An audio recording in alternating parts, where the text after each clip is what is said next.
qui ne peut pas être résolu avec un peu d'argent peut être résolu avec beaucoup d'argent. Elle est pas mal celle-ci. Ton rapport avec Dubaï. Et en fait, ils sont trop pauvres pour bien vivre en France. Si tu vas faire 20K par mois toute ta vie, ouais, va à Dubaï. Si t'aimes bien avoir du sable dans les poumons, machin, ouais, si tu veux.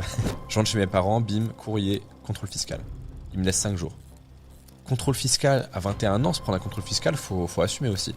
J'adore payer, moi j'adore faire de la charité pour payer la CAF de machin et machine. C'est pas un vrai business, OnlyFans Management. C'est pas un vrai business, bon bah mon comptable dit pas ça quoi. Donc les femmes ne savent pas ce qu'elles veulent, ne sont pas responsables d'elles-mêmes et elles se font forcément exploiter. Donc ça m'étonnerait que ce que tu me disais est vrai. Donc le plus gros échec entre guillemets, ce serait pas un échec, ce serait un coup dur en fait, un moment terrible où franchement, tu remets pas mal de choses en question et c'était en septembre là. Et en plus c'est les gauchos, tu vois. Les gauchos qui adorent les festivals. Donc au final, c'est eux qui se font baiser, tu vois. Mais le gaucho, il est con. L'immigration, quand même. Oui, mais qui a agressé ta meuf dans la rue? C'est quel groupe de personnes où tu fais bof. Si les étrangers ne viennent pas en France pour les aides, ce qu'ils apparemment prétendent, ça les dérange pas qu'on les restreigne alors. Enfin, c'est juste les réseaux qui font très bien leur boulot et vous êtes dans une bulle algorithmique. Pareil, tu te réveilles, tu vas sur LinkedIn, t'as l'impression que tout le monde fait 100K par mois, quoi. 1 million, 19 ans, faceless et organique.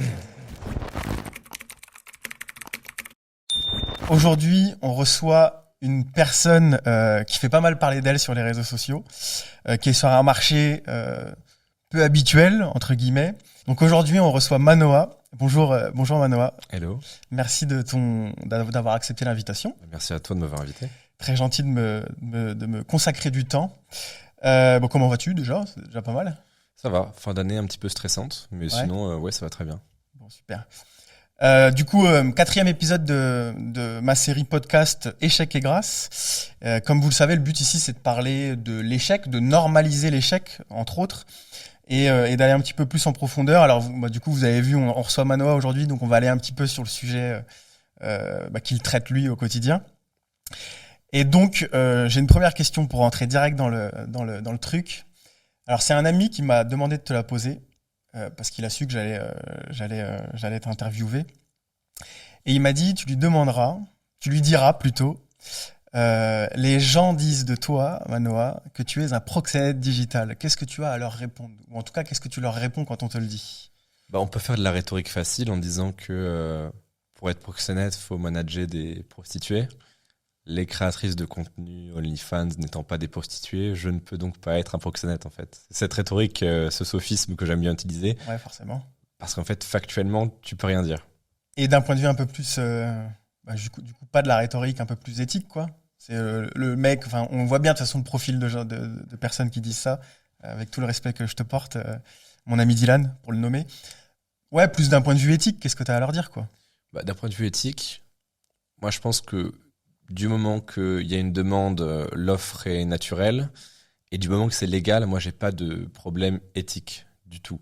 C'est-à-dire qu'effectivement, si on prenait la phrase que je viens de sortir en disant, en fait, il y a une demande d'armes, donc l'offre d'armes, est-ce que c'est bien? Moi, je vais dire oui, puisque c'est légal. Par contre, si on me parle de drogue, je vais dire non.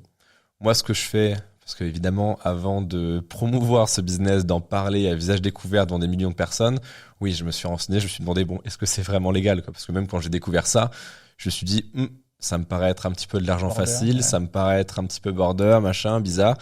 J'ai consulté un avocat, il m'a dit, oui, il m'a sorti la phrase rhétorique que j'ai sortie, et en fait, ouais, c'est factuel, quoi. Donc moi, d'un point de vue éthique, j'aide des femmes qui sont déjà sur des plateformes à gagner plus en travaillant moins. Moi, je vois pas où est l'immoralité là-dedans, quoi. Moi, là-dessus, je te rejoins à 100%. Ah oui, mais je répondais à ton ami. Je te rejoins à 100%. Moi, je me mets dans la position de celui qui rentre un peu dedans. Mais ouais, non, mais je suis tout à fait d'accord là-dessus. Chacun place ses limites où il veut. Mais ok, je voulais voir un petit peu ce que tu allais me répondre à cette question. On va revenir un peu dans le classique. Je t'ai pas demandé de te présenter. Pour ceux qui ne te connaissent pas, dans mon audience, à mon avis, ils te connaissent au moins 98% tous, quoi. Mais ouais, est-ce que tu peux te présenter ton parcours, depuis combien de temps tu fais ça, etc., quoi. Du coup, Manoa, 21 ans, j'allais dire 22, non, du tout, j'avais 21. Je suis dans le business en ligne depuis 4 ans, on va dire. J'ai commencé vraiment en 2019, en vendant des sites web au lycée. Après, j'ai documenté cette vente de sites web sur Instagram. Donc, je voulais pas mettre mon vrai nom, prénom. Je voulais un nom qui claque. Je me suis dit, ok, je vais parler d'argent, fortune. J'ai créé du contenu, média, bim bam boum. Je voulais mettre fortune média au début, ce qui était très moche avec le recul. C'était déjà pris, je me suis dit merde. Du coup, j'ai mis fortune média. Et j'ai fait, si on peut sortir un petit truc à guicheur, j'ai fait 1,5 million, enfin 1,6 million maintenant, en 3 ans. Avec uniquement cet Instagram Fortumedia. Ouais. Ouais, donc full organique en plus. Tout à fait. Ok, cool.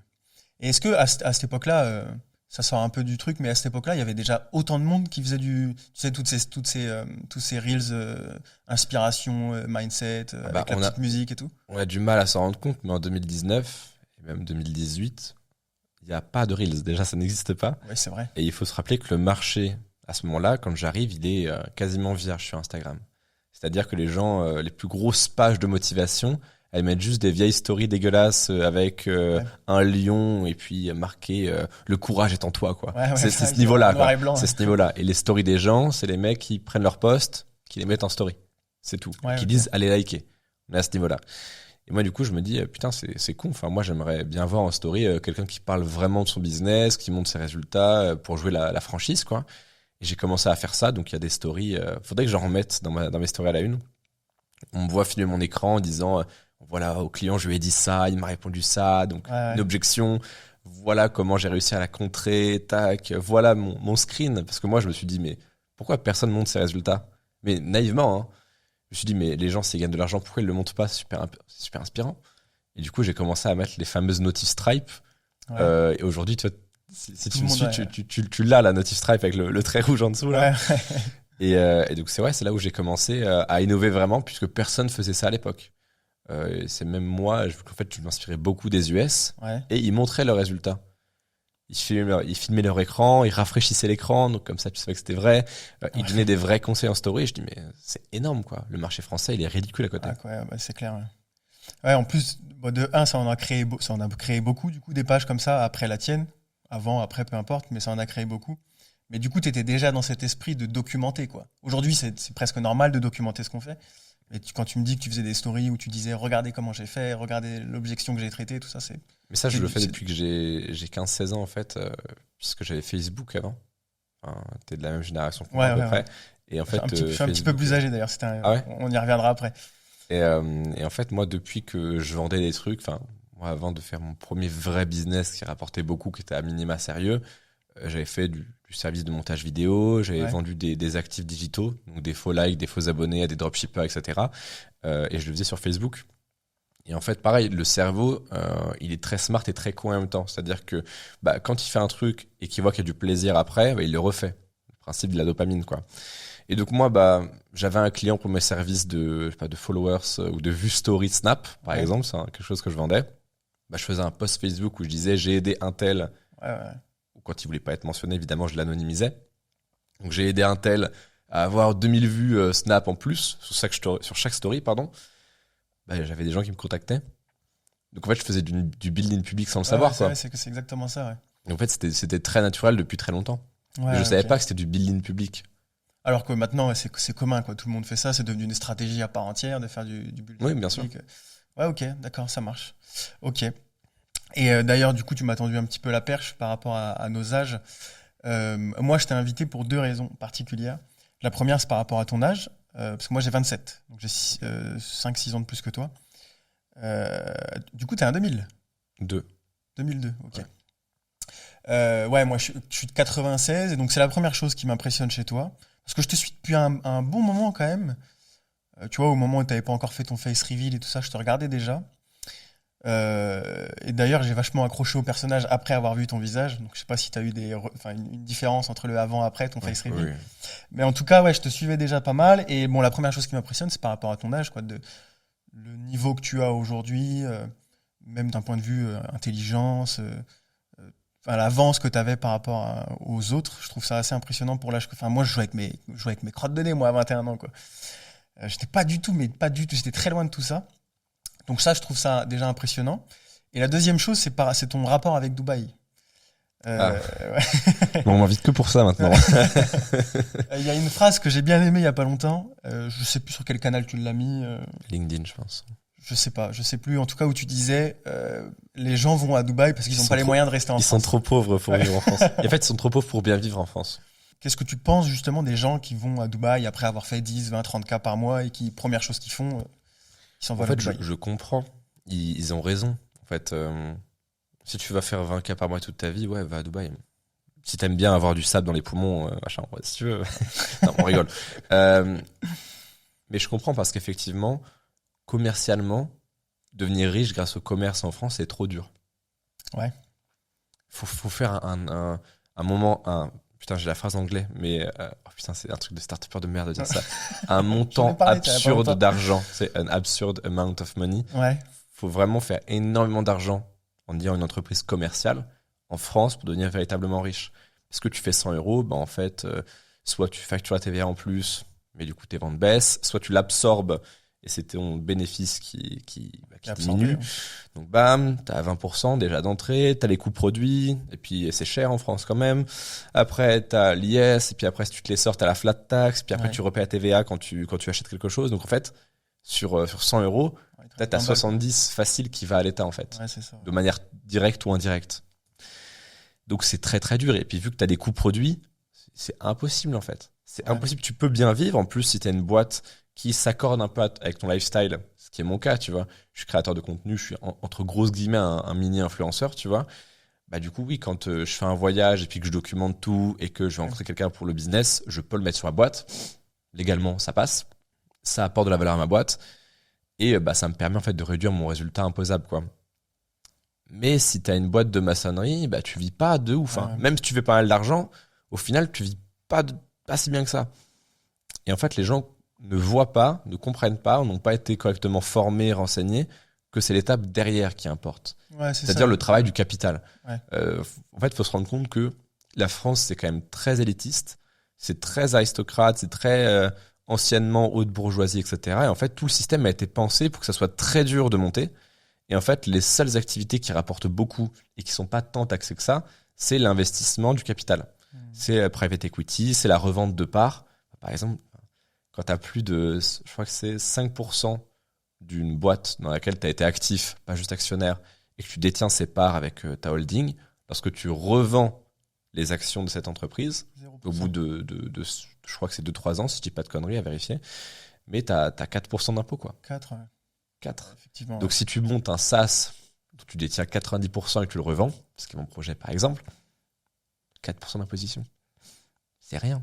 Ouais, c'est clair. Ouais, c'est clair. Ouais, c'est ce que tu disais, toi, par rapport à ça. C'est la vision long-termiste. Ouais. Et puis après, en fait, cotiser, le levier bancaire, etc. Cet argent, tu vas non seulement, parce que là, on pourrait me répondre, bah ouais, mais à Dubaï, j'ai 4% aussi, enfin, j'ai moins de 9% sur le bénéfice, machin et tout. Ouais, ça a changé récemment. Donc en fait, je suis toujours pas gagné en France. Oui, mais sauf qu'en France, si tu revends tes parts, machin, à 5 millions, tu payes 4% d'impôt, après il te reste 4 millions et quelques. Oui, mais ces 4 millions, tu peux aller voir une banque, dire bonjour, j'ai 4 millions d'apport. Ouais, c'est clair. Et tu fais x4 x5, tu vois, tu lèves x4 x5. Tu lèveras pas x4 x5 à Dubaï. Non, c'est clair. Donc en fait, les gens ont juste pas cette connaissance-là. Et dès qu'ils arrivent à 10-20K par mois, ils sont plumés.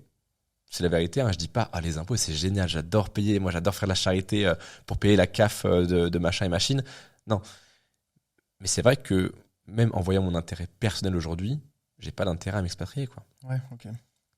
Juste là, en France, même avec la vente de formation, là, quand je vois une formation, je vais avoir un seul impôt, c'est l'IS, donc 25% sur le bénéfice, en gros, puisque je suis exonéré de TVA, car organisme de formation. Si je vais à Dubaï, vu que je vends en France, je vais être redevable direct de 20% sur le chiffre d'affaires. Ouais. Donc même là, je suis pas rentable, tu vois. J'allais dire, c'est comme ça qu'il faut réfléchir, mais bon, chacun réfléchit comme il veut. Mais ouais, je trouvais ça intéressant, cette vision long-termiste de tout ce que tu expliques jusque-là. Ok, super. Super. On va revenir un peu sur OnlyFans. Il me reste 2 questions à ce sujet-là. Et après, on ira dans le vif du sujet, le thème du podcast, quoi. Qu'est-ce que tu dirais aux gens qui te disent que c'est pas un vrai business, OnlyFans Management? C'est quoi un vrai business pour vous? Ouais. Ouais, mais un business, c'est un truc qui rapporte de l'argent avec un vrai service qui est délivré à un vrai produit. Après, les états d'âme de machin machine, c'est pas un vrai business. Bon, bah, mon comptable dit pas ça, quoi. Donc, ça, c'est une bonne réponse. Ça. C'est quoi? Mon comptable, il dit que c'est un vrai business. Ouais, ok. C'est pas ce que disent les impôts. C'est pas ce que disent les impôts. Ouais, c'est clair. Mais tu sais, c'est pareil. Là, quand je te pose cette question, j'essaie de me mettre dans la tête d'un mec qui c'est quoi? C'est pas un vrai business que tu fais. T'as pas une vraie entreprise avec une enseigne devant. Mais moi, j'ai jamais eu un vrai entrepreneur qu'un vrai business, enfin qu'un business qui tourne. Ouais. Mais pour moi, voilà, un vrai business, pour moi, c'est un business qui tourne. C'est-à-dire, si tu vends du coloriage à 5 € sur Fiverr et que tu fais 2 ventes par mois, pour moi, c'est pas un vrai business, c'est une passion. Très bien. Et j'ai jamais rencontré un entrepreneur qui tourne, qui marche bien, qui m'ait dit ah, c'est un business de merde ou c'est pas un vrai business. On m'a dit, moi, je le ferai pas. Et alors ça, je respecte tout à fait. Y a pas de souci. Si ton éthique, en plus, c'est très souvent des entrepreneurs chrétiens, catholiques, etc., qui m'ont dit ça, ou musulmans, y a pas de souci. Moi, je suis vraiment pas dans le jugement pour le coup. Donc tu me dis, je le ferai pas. Je suis en mode, bah, tant mieux, mec. Vu comment je vois à quel point tu es doué dans ton business, je suis content que tu ne sois pas dans mon industrie. Donc il y a pas de souci par rapport à ça. Et ouais, j'ai jamais rencontré un mec carré qui tient la route, qui réussit, qui m'a dit, ah, ce que tu fais. Ouais, mais de toute façon, c'est toujours les mêmes qui commandent ce genre de trucs. Hein. Bizarrement, comme tu dis. Mais c'est des gens qui ont une grande frustration. Moi, j'ai développé de la limite de l'empathie réelle, émotionnelle pour ces gens-là, parce que quand tu as le temps vraiment de passer du temps en commentaire ou même à envoyer des messages privés, donc il n'y a même pas le truc de dénoncer en public pour une réaction, non, c'est juste de la haine en privé. Ouais, c'est clair. C'est qu'à un moment, tu es mal dans ta vie. Ah, c'est sûr qu'il te manque quelque chose, en tout cas. Je sais pas si t'es mal, mais en tout cas. Manque de reconnaissance, petite jalousie, etc. Même moi, j'avais dit dans un podcast, et j'ai pas honte de le raconter maintenant, c'est qu'au début, quand je me suis lancé, j'avais un mélange bizarre d'admiration et de haine un peu pour Yomi, tu vois, en 2019. Bon, j'étais très jeune après, ça va, je me pardonne, j'avais 16-17 piges, personne n'est parfait à 16-17 piges, tu vois. Et en fait, cette haine était juste infondée. Juste parce que je me disais, et je le savais pas, je l'assumais pas, je l'avais pas conscience à l'époque, mais juste voir quelqu'un qui réussit autant et à qui tout semble réussir, tu vois, c'est dur en fait émotionnellement. Et je me dis, alors que 16-17 ans, je commençais déjà à bien gagner, etc., je me dis, mais les gens qui ont une vie de merde, ça doit être très très dur. Et puis qui ont une vie de merde depuis longtemps, qui ont 30 ans. Et qui voient un connard de 21 ans qui se fait de la thune avec OnlyFans, je comprends, je vous comprends, il n'y a pas de souci. Rejoignez la formation. Ah, c'est clair. Il y en a un là en ce moment là. Je regarde beaucoup le contenu de Jeremy Coleman aussi que j'aime beaucoup. Il y en a un là qui a une photo de profil d'éléphant avec un nom à rallonge, des numéros, des lettres et tout ça là, qui est en train de passer sur les comptes YouTube d'absolument tous les entrepreneurs français et puis qui met ce genre de commentaires. Margot Cunego, je crois. Jérémy, enfin il est en train de se lâcher à fond et c'est vrai que quand tu lis ces commentaires, tu te dis qu'est-ce qui te manque quoi. Comment ça se fait? Ah oui, comment ça se fait qu'il ait autant d'énergie? Je l'ai, c'est bon, je l'ai. La personne en question je là. Le Babar, il l'appelle Jérémy, je crois. Mais ouais, qu'est-ce qui te manque? Comment ça se fait que t'en viens à faire ça? Dépense ton énergie autrement. Enfin, c'est pour ça que moi aussi, outre l'aspect effectivement de mal-être qu'ils ont probablement, il y a aussi, moi, une mesure, tu vois, à laquelle, par exemple, j'étais farouchement opposé il y a 3 ans, durant l'époque du virus. Ouais, du Covid. Attention. C'était la fin de l'anonymat sur Internet. Moi, je me suis dit, mais c'est une honte, machin, etc. Et en fait, plus j'avance dans ma courte carrière entrepreneuriale, plus je me dis, mais quel est l'intérêt, en fait, d'être anonyme sur Internet? Ouais. Si t'es bienveillant, si tu fais les choses bien, commercialement, même quand tu mets des commentaires, etc., si tu assumes ce que tu dis, si tu le penses vraiment, etc., ouais, moi, aujourd'hui, je suis pour que tu puisses plus être anonyme sur Internet, par exemple. Moi, les KYC, je trouve ça génial. Ouais, mais c'est clair. Ouais, c'est pareil là-dessus, je te rejoins à 100%. Et puis je pense que pour le coup, ça devrait en calmer plus d'un, parce que ça aide d'être derrière un ordinateur pour se dire ce genre de conneries. Ah bah ouais, moi j'ai vu le truc même sur LinkedIn, tu vois. Surtout quand je me suis lancé, je suis arrivé, alors j'avais l'étiquette proxénète des temps modernes, comme tu t'en doutes. Donc j'arrive et direct, je me prends des brimades, des remarques un petit peu méprisantes, etc. Et les gens, ils se lâchaient pas mal, tu vois. Je fais, bon, bah, on va voir s'ils assument jusqu'au bout. J'ai screenshot le commentaire le plus con du mec que j'ai trouvé, tu vois. Et j'en ai fait un post, et j'ai mis, tu vois, une image stock, un peu cartoon, d'un mec qui a un corps normal, habillé un petit peu en prince, et qui a une énorme tête avec une grosse couronne dessus. Et moi, je dis, bah voilà, aujourd'hui, c'est le roi des bouffons, quoi. Et j'ai développé, et je lui ai répondu. Il m'a bloqué. Ah ouais? Et je me suis dit, mais attends, c'est bizarre, si t'assumes vraiment tes propos, etc., pourquoi ça te gêne qu'on en discute? Ouais, en plus, clair. il avait une plus grosse audience que moi, tu vois, donc arme inégale, mais en sa faveur. Ouais. Et les gens, en fait, assument rien. Et tu vois, même ça, je trouve ça étonnant. Hein, parce qu'à la limite, sur Instagram, sur TikTok, c'est presque la bonne place pour faire ça, Twitter. Mais LinkedIn, c'est quand même c'est un peu plus corporate. Enfin, ça le devient de moins en moins d'ailleurs. Mais c'est rempli de frustrés, en fait. On se rend pas compte à quel point le monde du travail est frustrant pour beaucoup, qui voient des mecs comme moi, comme toi, des gens qui réussissent bien et qui doivent pas se lever à 8 heures pour faire une réu corpo avant l'afterwork. Ils se disent, putain, peut-être que j'ai loupé un truc. Et en fait, principe d'engagement et de cohérence, si t'as passé 30 ans à te dire que t'avais fait le bon choix, des sacrifices, que ça travaillait dur, etc., te dire, en fait, j'aurais juste pu lancer une petite boutique en ligne et faire le double de mon salaire actuel, en termes d'ego, ça fait mal. T'as peut-être le sentiment d'avoir gâché 20 ans de ta vie, tu vois, c'est pas agréable. Ouais, c'est clair. Ça m'étonne de moins en moins. Et puis, j'ai pas une grosse audience. Moi, j'ai une toute petite audience d'ailleurs. Et je reçois quand même pas mal de commentaires dans ce genre-là. Et ça m'étonne pas du tout, tu vois, sur les plateformes comme ça. Mais ouais, LinkedIn, je suis beaucoup moins dessus. Et je trouve ça m'étonne quand même d'avoir des gens qui font ça sur LinkedIn. C'est la phrase de César, si je dis pas de conneries, du pain et des jeux en fait. C'est que tu peux être le mec le plus surdiplômé, surintelligent, qui a bien réussi, etc. Tu vois un énorme drama, tu vois du sang, ça te plaît. Mais même moi, Ouais, mais oui, non, même mais moi, enfin, c'est cognitif quoi. Et moi d'ailleurs, c'est ça que j'ai utilisé pour grossir très vite de 0 à peu près 3K sur LinkedIn. J'ai fait, on va tous les tailler. Déjà, ça les a calmés. Hein. Parce que LinkedIn, personne n'ose répondre, tu vois. Et limite, t'as des commentaires de haineux. Tu sais, moi, j'ai quelques clientes, c'est plus les femmes d'ailleurs, qui disent, ah, mais moi, j'ai peur que. Je fais, non, on va arrêter d'avoir peur et puis on va leur répondre. Et publiquement, on va les afficher, tu vois. Et là, bizarrement, en 3 semaines, tout le monde s'est calmé. C'est peut-être comme ça, c'est peut-être ça la solution finalement, quoi. Ok. Bon, enfin. Dernière petite question sur OnlyFans et après on change de sujet. Ton entourage, il en pense quoi de tout ça? Alors j'ai vu dans un podcast que, par exemple, avec ta copine, je sais pas si avec ta copine actuelle ou ancienne, peu importe, actuelle, très bien. Vous étiez en paix tous les deux avec ça, t'avais mis un peu les choses au clair entre guillemets avec elle, mais ton entourage, typiquement tes parents ou tes choses comme ça. Alors, mes parents déjà qu'ils étaient pas fans du côté très droitard, parce que mes parents sont très très à gauche. Là le côté OnlyFans ça a coincé un petit peu, mais dans tous les cas pareil. C'est ce que j'ai dit dans un podcast hier d'ailleurs. C'est Xavier Niel, au début, quand il a fait le téléphone rouge, je suis pas sûr que papa, maman, au dîner de famille, il le sortait avec le sourire, tu vois. Et après, il a fait Free, grâce à l'argent du téléphone rose, c'est ça qu'il faut pas oublier. Bizarrement, là, ça a changé. Et en fait, je te répète la phrase que j'ai sortie hier, mais c'est ce qui ne peut pas être résolu avec un peu d'argent, peut être résolu avec beaucoup d'argent. Elle est pas mal, celle-ci. Et je sais plus exactement qui a sorti la citation, mais que je trouve très vrai. Et en fait, moi, je leur ai dit, je fais pas ça pour vous emmerder. Je comprends que ce soit pas facile à comprendre parce que, déjà, pour quelqu'un de notre âge, effectivement, il peut avoir un dilemme moral, une sorte de réticence, c'est un peu border, etc. Mais pour quelqu'un qui n'a même pas connu l'ère digitale, qui ne comprend pas ce que c'est OnlyFans, etc., moi, je serai à leur place, mon fils fait ça. Même moi, j'ai le truc du proxénète, tu vois.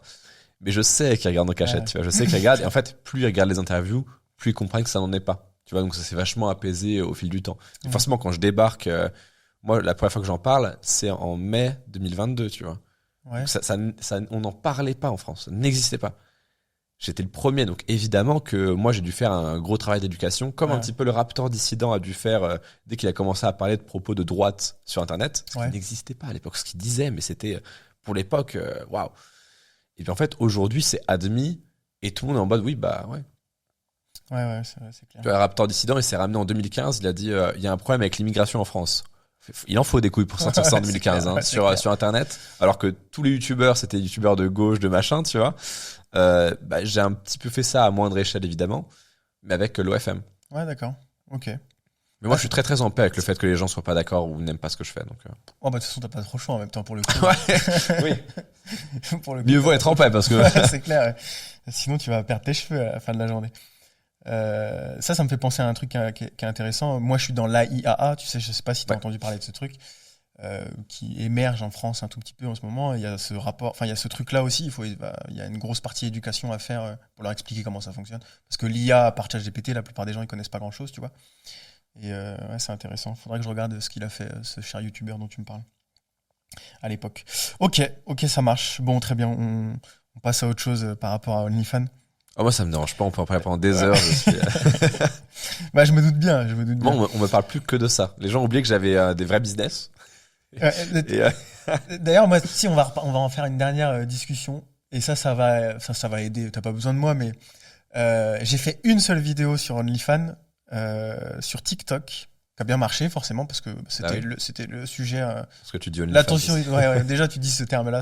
Mais l'attention était encore plus élevée à ce moment-là où je l'ai fait. Parce que j'ai fait une vidéo et ça m'a ramené déjà au moins 15 personnes qui m'ont dit forme-moi, je veux me lancer dans ce business-là, avec une seule vidéo.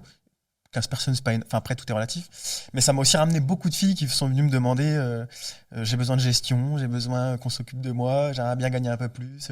Ah, donc des femmes qui sont venues te demander d'être exploitées. C'est non, ça non, que t'es en train de me dire. qui sont venues me demander d'être Non, exploitées. c'est pas en fait. possible. Non, Longtemps, les femmes ne savent pas ce qu'elles veulent, ne sont pas responsables d'elles-mêmes et elles se font forcément exploiter. Donc ça m'étonnerait que ce que tu me disais est vrai. Pourtant, ça l'est bien.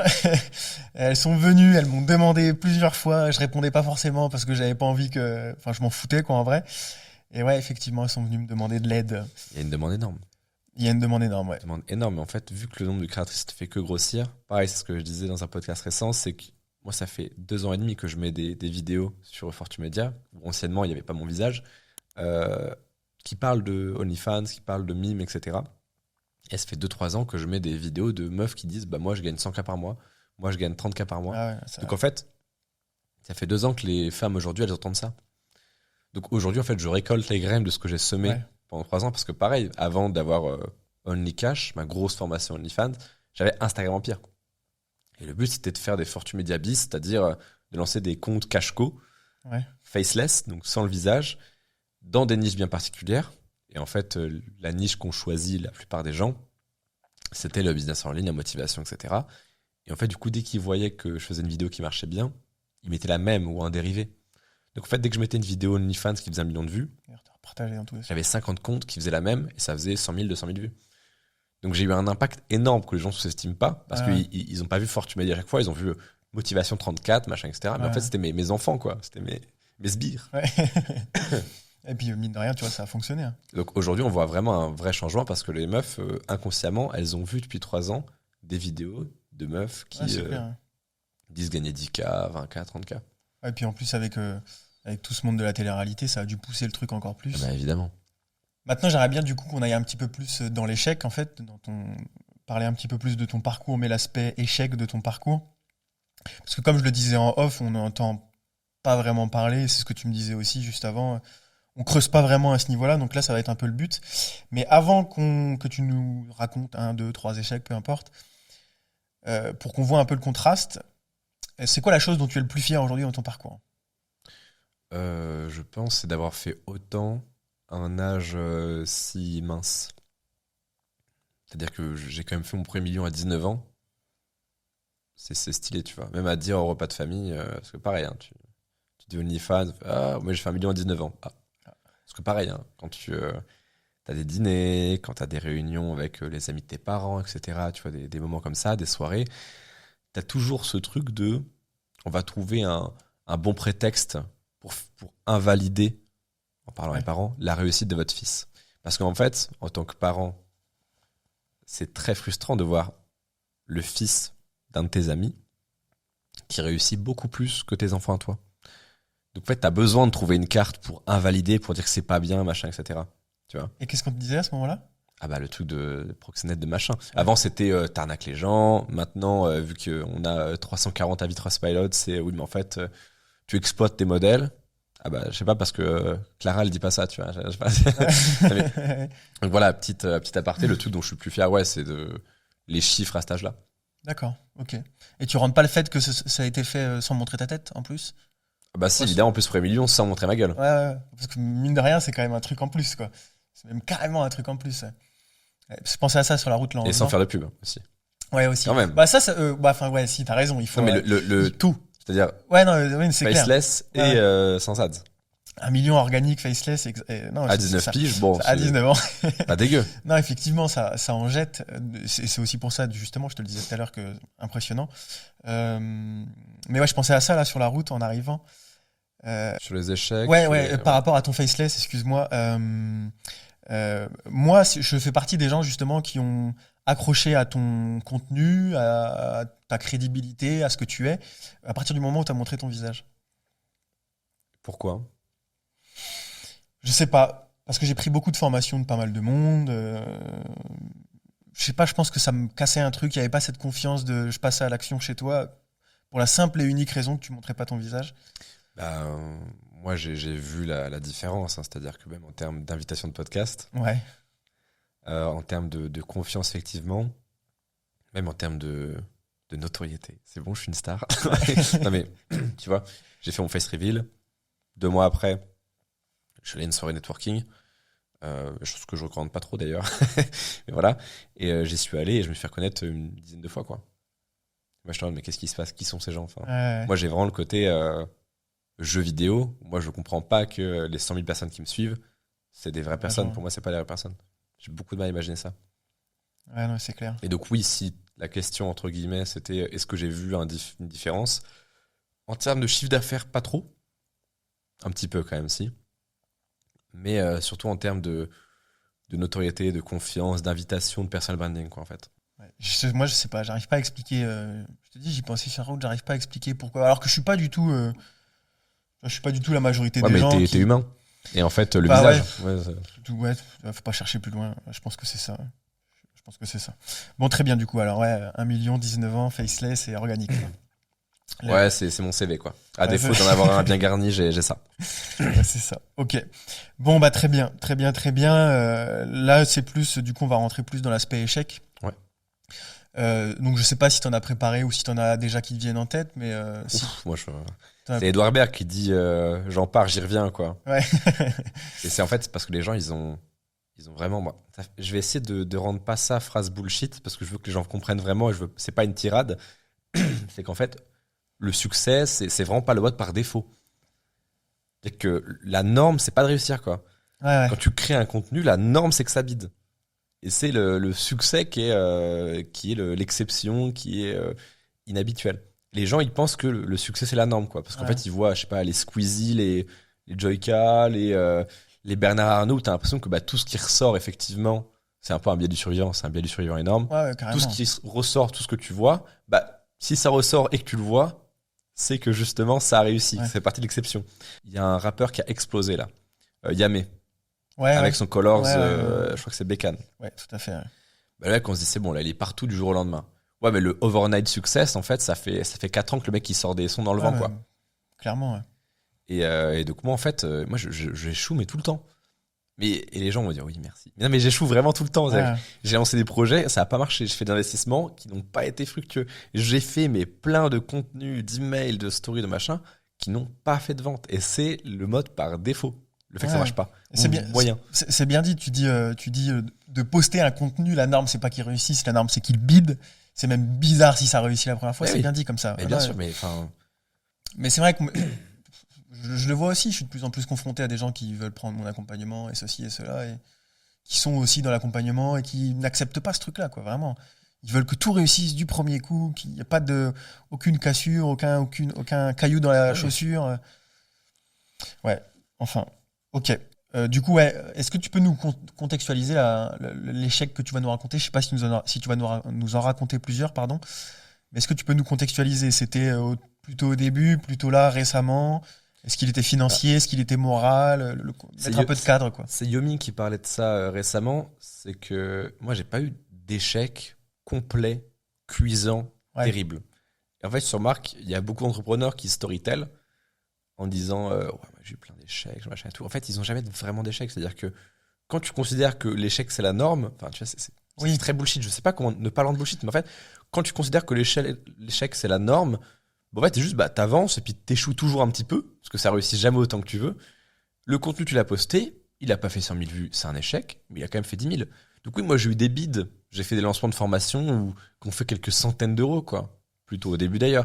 Et en fait, plus tu bâtis, plus tes standards s'élèvent, et plus en fait le bid normal, il est haut. C'est-à-dire que moi là, je fais un lancement demain, un bid, ça va être 20 000 euros de vente pour ce lancement. Ouais. Mais c'est parce que ça fait 5 ans que je fais ça. Puis, Il y a 5 ans, le bid, c'était 0. Et puis il y a 1 an, c'était 10-15 000, tu vois. Alors, est-ce qu'il y en a un qui t'a un peu plus marqué? On enlève toutes ces KPI financières, de vue, de ceci, de cela, et là, purement sentimental, au ressenti, un truc qui t'a plombé, quoi, vraiment. Un truc peut-être pas où tu t'es dit allez j'arrête, mais tu vois ce genre de moment où tu te dis putain c'est dur, Bah, j'en chie. en fait, si on enlève tout ce qui est bid, etc., donc les contenus qui marchent pas, les lancements qui foirent, ce qui est très normal, j'ai jamais eu de truc où mon entreprise a failli couler, puisqu'elle est extrêmement prolifique et que j'ai pas de coût fixe. Ouais. J'ai jamais eu de projet qui m'a endetté ou quoi que ce soit. Peut-être que je reviendrai dans un an avec le SaaS et que je te dirai l'inverse. C'est une question dessus. J'espère pas, voilà. Donc le plus gros échec, entre guillemets, ce serait pas un échec, ce serait un coup dur, en fait. Un moment terrible où, franchement, tu remets pas mal de choses en question. Et c'était en septembre, là. En septembre, où, du coup, souci de santé énorme, pneumothorax complet, Ouais, j'ai vu, ouais. hospitalisation pendant une semaine. Chirurgie thoracique, c'est la plus douloureuse, parmi toutes. En plus, c'est les poumons, donc tu respires plus, t'as un drain qui fait tout ça. Terrible. Donc j'ai eu ça pendant une semaine. Après, avec des médocs, quand je suis sorti, enfin, pour ceux qui connaissent, 4 tramadol, 4 occupants par jour, Ah ouais, t'es pas toi-même, tu vois. ouais. C'est-à-dire que j'étais dans un hôtel parisien et je me réveillais en parano, en mode il y a quelqu'un dans la chambre, et je fouillais la chambre. Je fouillais la chambre, en plus c'était une petite suite, parce que je m'étais dit, vas-y, pour que tu recover mieux. Et je fouillais la suite, parce que j'étais persuadé qu'il y avait quelqu'un, tu vois. Et au bout d'un moment, je me dis, non, mais faut pas que je reste seul, en fait. Là, je fais des crises de parano, de machin et tout. Donc, mon business, pendant ce temps-là, ne tourne pas. J'ai des coûts, j'ai des projets, dont le SaaS, dont je peux pas m'occuper, etc. Ouais. Je réponds plus aux mails, enfin, je fais rien, quoi, je peux rien faire. Je me dis, je peux pas rester tout seul, donc je me dis, je vais rentrer chez mes parents, tu vois. Je rentre chez mes parents, bim, courrier, contrôle fiscal. Oh putain. Ils me laissent 5 jours. Donc, en fait, c'est filou. Ils ont mis sur le courrier 7 août. Et moi, je l'ai reçu en gros le 15 septembre, tu vois. Alors qu'ils sont à Paris, je suis à Paris. Ça me paraît bizarre que la lettre se soit perdue pendant 1 mois et demi. C'est presque comme s'ils avaient fait exprès de me laisser un délai très court. Je n'assigne rien, mais... Du coup, je réussis à négocier une semaine, mais enfin là, tu vois, pareil, j'ai des médocs à fond, j'ai super mal tout le temps, tac et tout. Contrôle fiscal, à 21 ans, se prendre un contrôle fiscal, faut assumer aussi. Donc pareil, je prends un avocat, machin. Et puis au bout de 3 jours, tu vois, hop, je peux plus me connecter à Insta. Insta m'a take down. Et tout ça est arrivé en 2 semaines, en fait. Et là, ouais, t'as un moment où même en termes psychologique, Ouais, mais c'est surtout ça, ouais. pareil, je pense être quand même très mature pour mon âge, avoir fait beaucoup de choses. Quand tout ça, donc gros souci de santé à 21 piges, assez unusual, tu vois, gros souci fiscal, entre guillemets, où t'es stressé, tu te prends un contrôle, tu vois, c'est pas rien. Ouais, Tu carrément. perds ton actif principal, tu perds ta source d'acquisition, de conversion, de fidélisation première et principale depuis 4 ans. Ah, faut encaisser, hein. Ouais, c'est clair. Hein. Mais en fait, c'est la phrase, les problèmes ne viennent pas seuls. En fait, j'ai juste tanké et j'ai attendu et c'est passé, quoi. Ok, donc c'est comme ça que tu le. C'est pas un échec. En fait, il n'y a pas de vrais échecs. Ouais, non, mais ce que je veux justement, c'est tout pile ce genre de moment. Je trouve que c'est intéressant à analyser. Et en plus, c'est encore. Ça aussi, c'est, je pense, une bonne leçon de morale à en tirer, c'est que ce genre de problèmes que tu as vécu, ils sont encore plus durs à gérer, ça demande encore plus de temps, plus d'administratif, plus de gens à solliciter, ta plateforme qui lâche et tout ça. Alors qu'un mec Ouais, qui et vient de puis, se lancer, il prend un bid, bon bah c'est tout, il recommence et puis c'est tout. bah, c'est-à-dire que c'est plus un problème à 10 balles comme tu avais avant, Ouais, c'est c'est des ça. problèmes à 30 000. Et pareil, il y a la santé qui est dedans. Enfin, c'est très bizarre. Te faire hospitaliser une semaine, c'est très bizarre à 21 ans. Pour ça, tu vois. C'est Ouais, pas en ouais. mode tu t'es cassé le bras, tu sais pourquoi tu t'es cassé le bras, bon, ça va. En mode on t'ouvre les poumons, on te talque et tu as un tube comme ça dans le corps pendant une semaine. Ouais, psychologiquement, ça met Ouais, un coup. Ouais, ouais. ouais ça met un coup. Ouais, Mais j'ai fait mes premiers posts LinkedIn là-bas, hein. ouais c'est vrai, ça, je me souviens aussi. Bah, je crois que t'es À arrivé l'époque. avec cette photo de, où t'étais à Ouais, avec l'hôpital. moi, avec mon tube Ouais. Ouais, ouais. Bah, je me suis dit, en fait, autant s'en servir, quoi. Ouais, non, mais c'est clair. Mais ouais, tu vois, c'est typiquement ce genre de moment que je veux analyser et que les gens y comprennent. Parce que là, comme je le dis, il est un peu amplifié de par ta situation et tout ça. Là, avec le recul, comment tu l'analyses? Tu viens de me dire, j'ai tanké, j'ai attendu, mais tu as dû quand même faire des trucs, genre reprendre ton compte Instagram, gérer ce contrôle fiscal. C'est-à-dire qu'il faut faire un rendez-vous avec un avocat, faut tout réguler, etc. En fait, t'as juste un moment où tu te mets en monk. Tu sais, moi, je suis pas du tout fan du truc monk mode, en mode tu vis comme un moine Shaolin, tu te lèves à 6 heures, ta douche froide. Moi, je considère que si j'ai fait tout ça, c'est pour vivre et non pas pour passer ma vie Ouais, à ouais. essayer de la gagner, en fait, tu vois. Pour moi, ça n'a aucun sens. Il y a des gens qui se développent là-dedans, qui se complaisent dedans, qui sont bien et grand bien leur face, tu vois. Moi, c'est pas du tout mon truc. Et là, par contre, j'ai eu une semaine où, ouais, bon, bah là, je suis éclaté. Parce que, je sais pas si tu connais ces médocs, hein. Tramadol, ça t'assomme. Je connais, je connais pas le ressenti, mais je connais. Et Un l'Acupan, petit peu. bon, déjà, t'as les effets secondaires horribles, voilà. Mais en fait, j'ai dû prendre une semaine où je devais, me remettre du pneumo, de l'opération, du drain, du truc et tout. Donc pareil, hein, tu respires mal, tu manques toujours d'oxygène. Ce que c'est spécial, hein, toujours manquer d'oxygène, c'est pas grave. Et je me suis dit, bah, pendant une semaine, tu tankes, quoi. Et tu trouves des solutions. C'est-à-dire, ouais, j'ai pris l'avocat, j'ai fait les documents, j'ai constitué le dossier, j'ai pris mon assistante, je l'ai mis que sur le dossier pendant 5 jours. J'ai dit à mon comptable, bah, il me faut la comptabilité des 3 dernières années. On a envoyé 2 gigas. Hein. Ah putain. 2 gigas de dossier comptable, c'est fat. En fait, ils s'attendaient à trouver un guignol. Les impôts, ils se sont dit, bon, le mec, il parle d'OnlyFans sur Insta. On voit qu'il a organisé de formation, mais le code APE, il n'avait pas été modifié. Ah ouais. Donc eux, ils voyaient en gros vente de formation, mais pas organisme de formation. Donc ils se sont dit, le mec, en fait, il a fraudé au calme 304 TVA.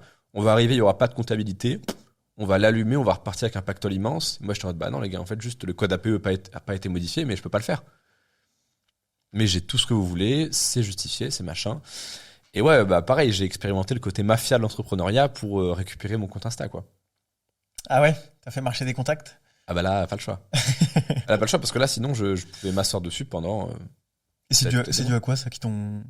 C'est quoi? J'ai C'était mis, j'ai mis une story où j'ai dit quand ta deuxième boîte commence à cracher 30K de CA par mois. Et c'est le seul truc qui est tendancieux sur la story, c'est le mot cracher, le terme cracher. Ouais. Donc je pense que c'est ça. Mais sinon, Et c'était craché dégagé ou craché explosion? ouais, mais commence à cracher 30K. Ah oui, ouais, non, ouais, En on est mode d'accord. comme tu craches du cash flow, quoi. Ouais, Ça, ouais, ouais, ouais. ça imprime. Et tu penses que c'est dû à cette story que ça. Bah, elle était retirée. Tu vois, quand je l'ai récupérée, Ah on ouais. m'a dit que c'était le problème. Ah d'accord, ok. Mais voilà, en fait, juste tu tankes, et puis t'arrêtes de sortir, t'arrêtes de voir ta meuf, t'arrêtes de voir tes potes, t'arrêtes, bah là, en fait, on va juste se transformer en problème solver. Et puis, ok, problème 1, bah boum, problème 2, boum, problème 3, boum. Juste, Ok. tu vis pas trop pendant une semaine, mais puis après, bah, Ouais, t'as c'est fait le ça. taf et c'est bon, quoi. Et est-ce que t'en tires des leçons? Genre, bah, je ferais peut-être attention aux petites modifications fiscales, administratives. Bah non, parce que, Je- mais non, mais j'ai eu le résultat du contrôle. Enfin, j'ai eu pas de nouvelles, donc bonnes nouvelles, depuis 2 mois et demi, 3 mois. Donc, moi, tout est en ordre de mon côté. Donc, j'ai pas de leçon à tirer d'un truc que j'ai bien fait. Oui, ceci dit, oui, t'as raison. Le suivi de santé, j'y pouvais rien. Donc, la période du compte Instagram, le mot était pas. Enfin, j'ai pas abusé, tu vois, j'ai pas mis une femme à poil dans ma Ouais, story, ouais, quoi. ouais. Donc, c'est juste, moi, la leçon que j'ai pu en tirer, c'est en fait, des fois, juste la vie va te mitrailler, va te mettre un peu à l'épreuve, juste pour voir si tu tiens le coup, quoi. Ouais, ouais. Et en fait, c'est comme ça que le marché s'épure, parce qu'il y en a plein qui, là, peut-être, auraient pas tenu. Tu vois, après un événement comme ça, c'est tenté de te dire, bon, je vais peut-être ralentir la cadence, machin et tout. Ouais, mais sauf que moi, j'ai j'ai un projet de plateforme qui Ouais. me prend masse de trésor où je suis pas seul sur le projet. Donc, je dois assurer là-dessus. J'ai une entreprise à faire tourner, j'ai machin, etc. Ouais, donc c'est ça qui est intéressant, quoi. Gros coup. En plus, ouais, pour le coup, il y a de la santé et tout qui est engagé. Gros coup de massue d'un coup, et puis finalement, bon, on continue, quoi. De toute façon, il n'y a pas le choix, il faut résoudre. En fait, c'est ça, c'est que les gens, ils font, mais comment tu fais pour te relever? Comment tu fais pour, malgré malgré les échecs, avancer? Je fais, mais connard, ça fait 5 ans que t'es en master, t'y vas tous les jours, comment tu fais toi? Ouais. Tu vois, c'est en mode, mais quand t'as des choses à faire, tu les fais, quoi. C'est en mode, pareil, la question, mais comment tu fais pour rester motivé au quotidien? Mec, c'est mon job. Je suis pas motivé tous les jours. C'est juste, je fais le taf tous les jours, quoi. Ouais. Des fois, j'en fais moins, des fois, je le fais moins bien. Comment tu fais pour rester motivé? Bah, j'ai envie de continuer à voyager en business, donc j'ai pas le choix. C'est ça, quoi. C'est comment tu fais pour rester motivé? Je suis pas, je fais le taf quand même. Et alors, voilà, est-ce que tu en as un autre où c'était un peu plus au début, quand tu te lançais, pas quand tu te lançais. Donc j'ai compris que tu vois, en regardant un peu l'interview, le podcast Richissime hier ou avant-hier, j'ai compris que du coup tu avais fait un peu de Minecraft, un peu de voilà de trucs d'enfants quoi finalement. Après un petit peu de Facebook, un petit peu de revente de services digitaux, de Ouais. sites internet. Et tu disais que ça avait bien pris à partir du moment où tu as fait de la vente de formation, de De site produits, web, de site web. Ah, c'est au site web que Ouais. ça commence à bien prendre. Ok. Bah, 2-3 cas par mois, donc pas dégueu. Oui, oui, oui, ceci dit, t'as raison. Donc, est-ce que là, à ce moment-là, je sais pas, un client qui te commande un site, t'arrives pas à le sortir, il y a une grosse erreur que t'arrives pas. Après, c'était du Shopify, donc Bah, tu d'un vois, point de vue en fait, technique. tu vois, qu'est-ce qu'on a eu? En fait, on a eu des emmerdes habituelles. C'est-à-dire, pareil, à un moment, je vendais au début, mes coachings, quand je les vendais, c'était sur un checkout de Shopify. Ouais. Et donc, à un moment, pareil, je reçois une commande, donc 200 euros. Donc, je contacte la personne, etc. Et 2 heures après, je reçois un email assassin d'un mec qui dit ouais, ma fille a utilisé ma carte bancaire pour machin, faut un remboursement immédiat et tout. Pareil, je sais même pas si c'était vrai, mais je voulais pas prendre le risque, je vais rembourser quoi. Ouais. En fait, quand t'es pas teubé, les emmerdes entrepreneuriales, la plupart, elles se gèrent plutôt bien, hein. Et surtout que moi, j'ai toujours choisi des business relativement souples. Donc, au FM, bah, t'as pas de locaux, t'as pas de coûts fixes. Moi, j'ai aucune masse salariale. J'ai une personne et elle est même pas à temps plein, tu vois. Elle a une activité, elle, à côté, qui est mon assistante. Euh, les monteurs vidéo, à tout moment, si j'ai un mois terrible, ça serait pas smart de le faire, mais je peux couper.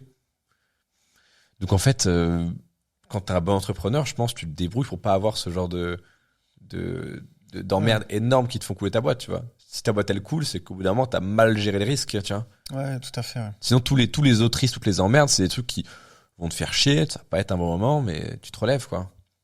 Ok. Et une perte financière conséquente? Pas d'investissement, par exemple, avec le SaaS, je considère c'est pas une perte.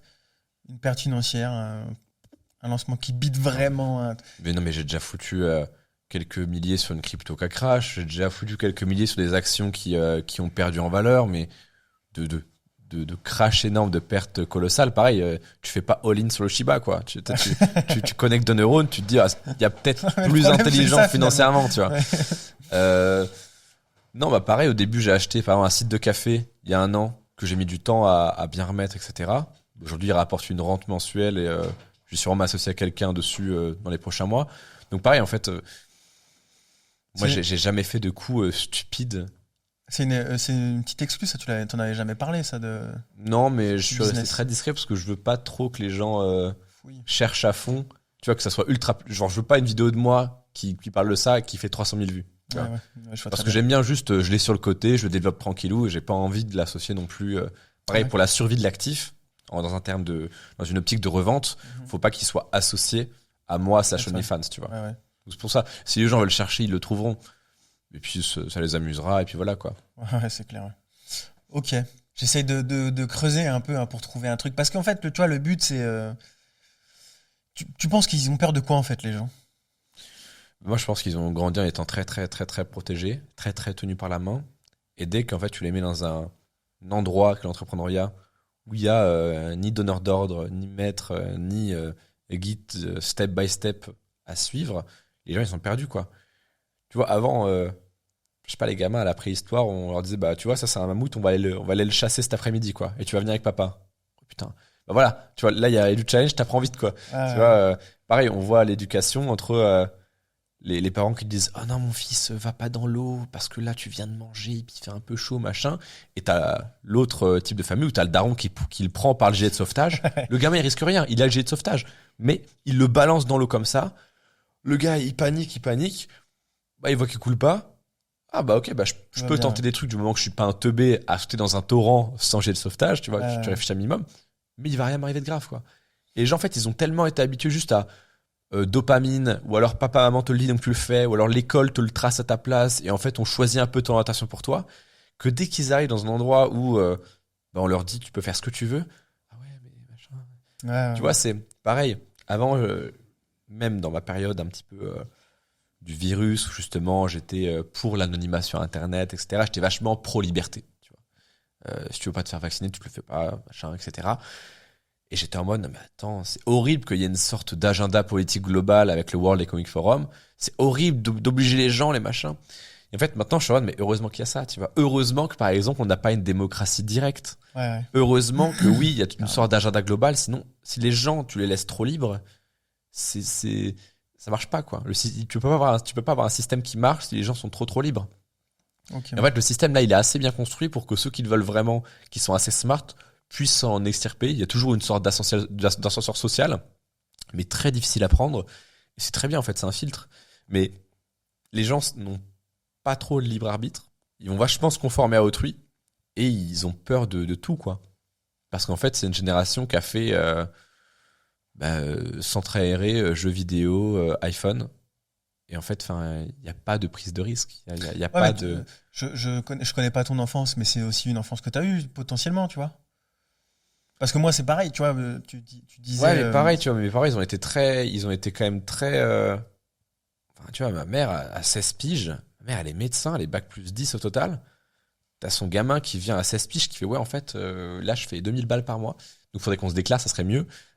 Sachant qu'elle va prendre, enfin, avec mon père, la responsabilité légale. Ouais. Est-ce que tu me déclares? Et ma mère, au lieu de dire, bah non, tu vas faire un cursus médecin bac+10, hein. Ouais. Elle m'a dit, ok. Elle m'a emmené à la chambre des commerces. Ils nous ont dit, non, vous pouvez pas, parce que c'est un mineur non émancipé.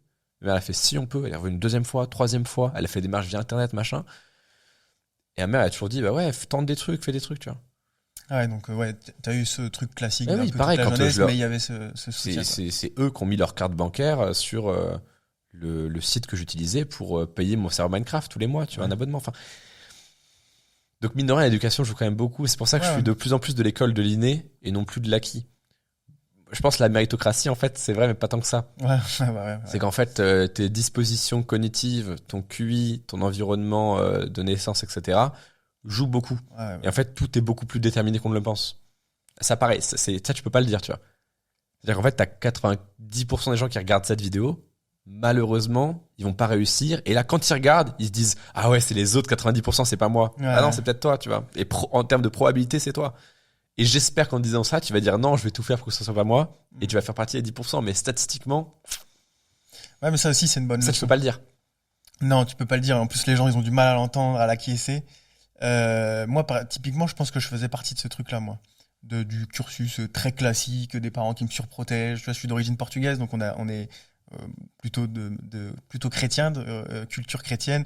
Et moi, j'ai dû vraiment changer d'identité pour pouvoir passer des steps, passer des paliers. Donc ouais, ça c'est pareil. C'est bien que tu le dises. S'il y a des gens qui veulent évoluer, en fait, faut complètement. C'est pour ça que tu vois, le mindset, c'est quand même.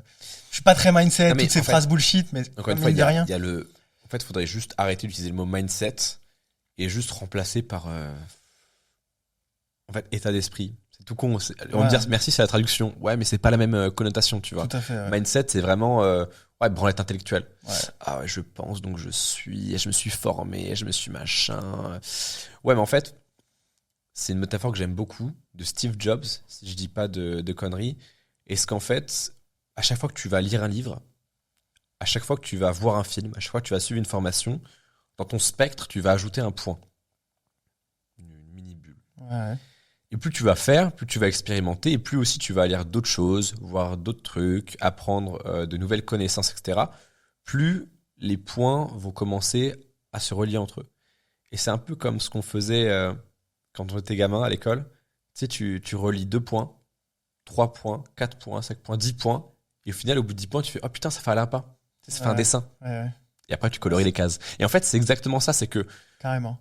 il y a des choses, des concepts que j'ai vus très tôt dans ma carrière entrepreneuriale, donc la loi de Pareto, les 4L, plein de petits principes tout bêtes, et je les ai compris. J'avais un mindset, ouais, je l'ai, tu vois, je l'ai dans ma bibliothèque de ressources mentales. Et sauf qu'en fait, pour les comprendre véritablement, pour les conscientiser et savoir comment les appliquer et l'intégrer dans mon processus de réflexion, j'ai dû attendre d'avoir les 10 points pour tout relier et dire oh putain, ça fait un lapin, tu vois. Ça forme quelque chose. Ouais, c'est très bien dit. Et ça, c'est très compliqué de faire comprendre aux gens que leurs connaissances ne valent rien, leur mindset, s'il n'y a pas des actions derrière, même pas en mode je veux pas sortir le bullshit de passe à l'action, mets en application. Non, juste pour comprendre ce que tu sais, faut faire. Ouais, trace ta ligne entre les deux. Ou alors arriver à un niveau de connaissance tel que tu peux arriver à relier des points entre eux.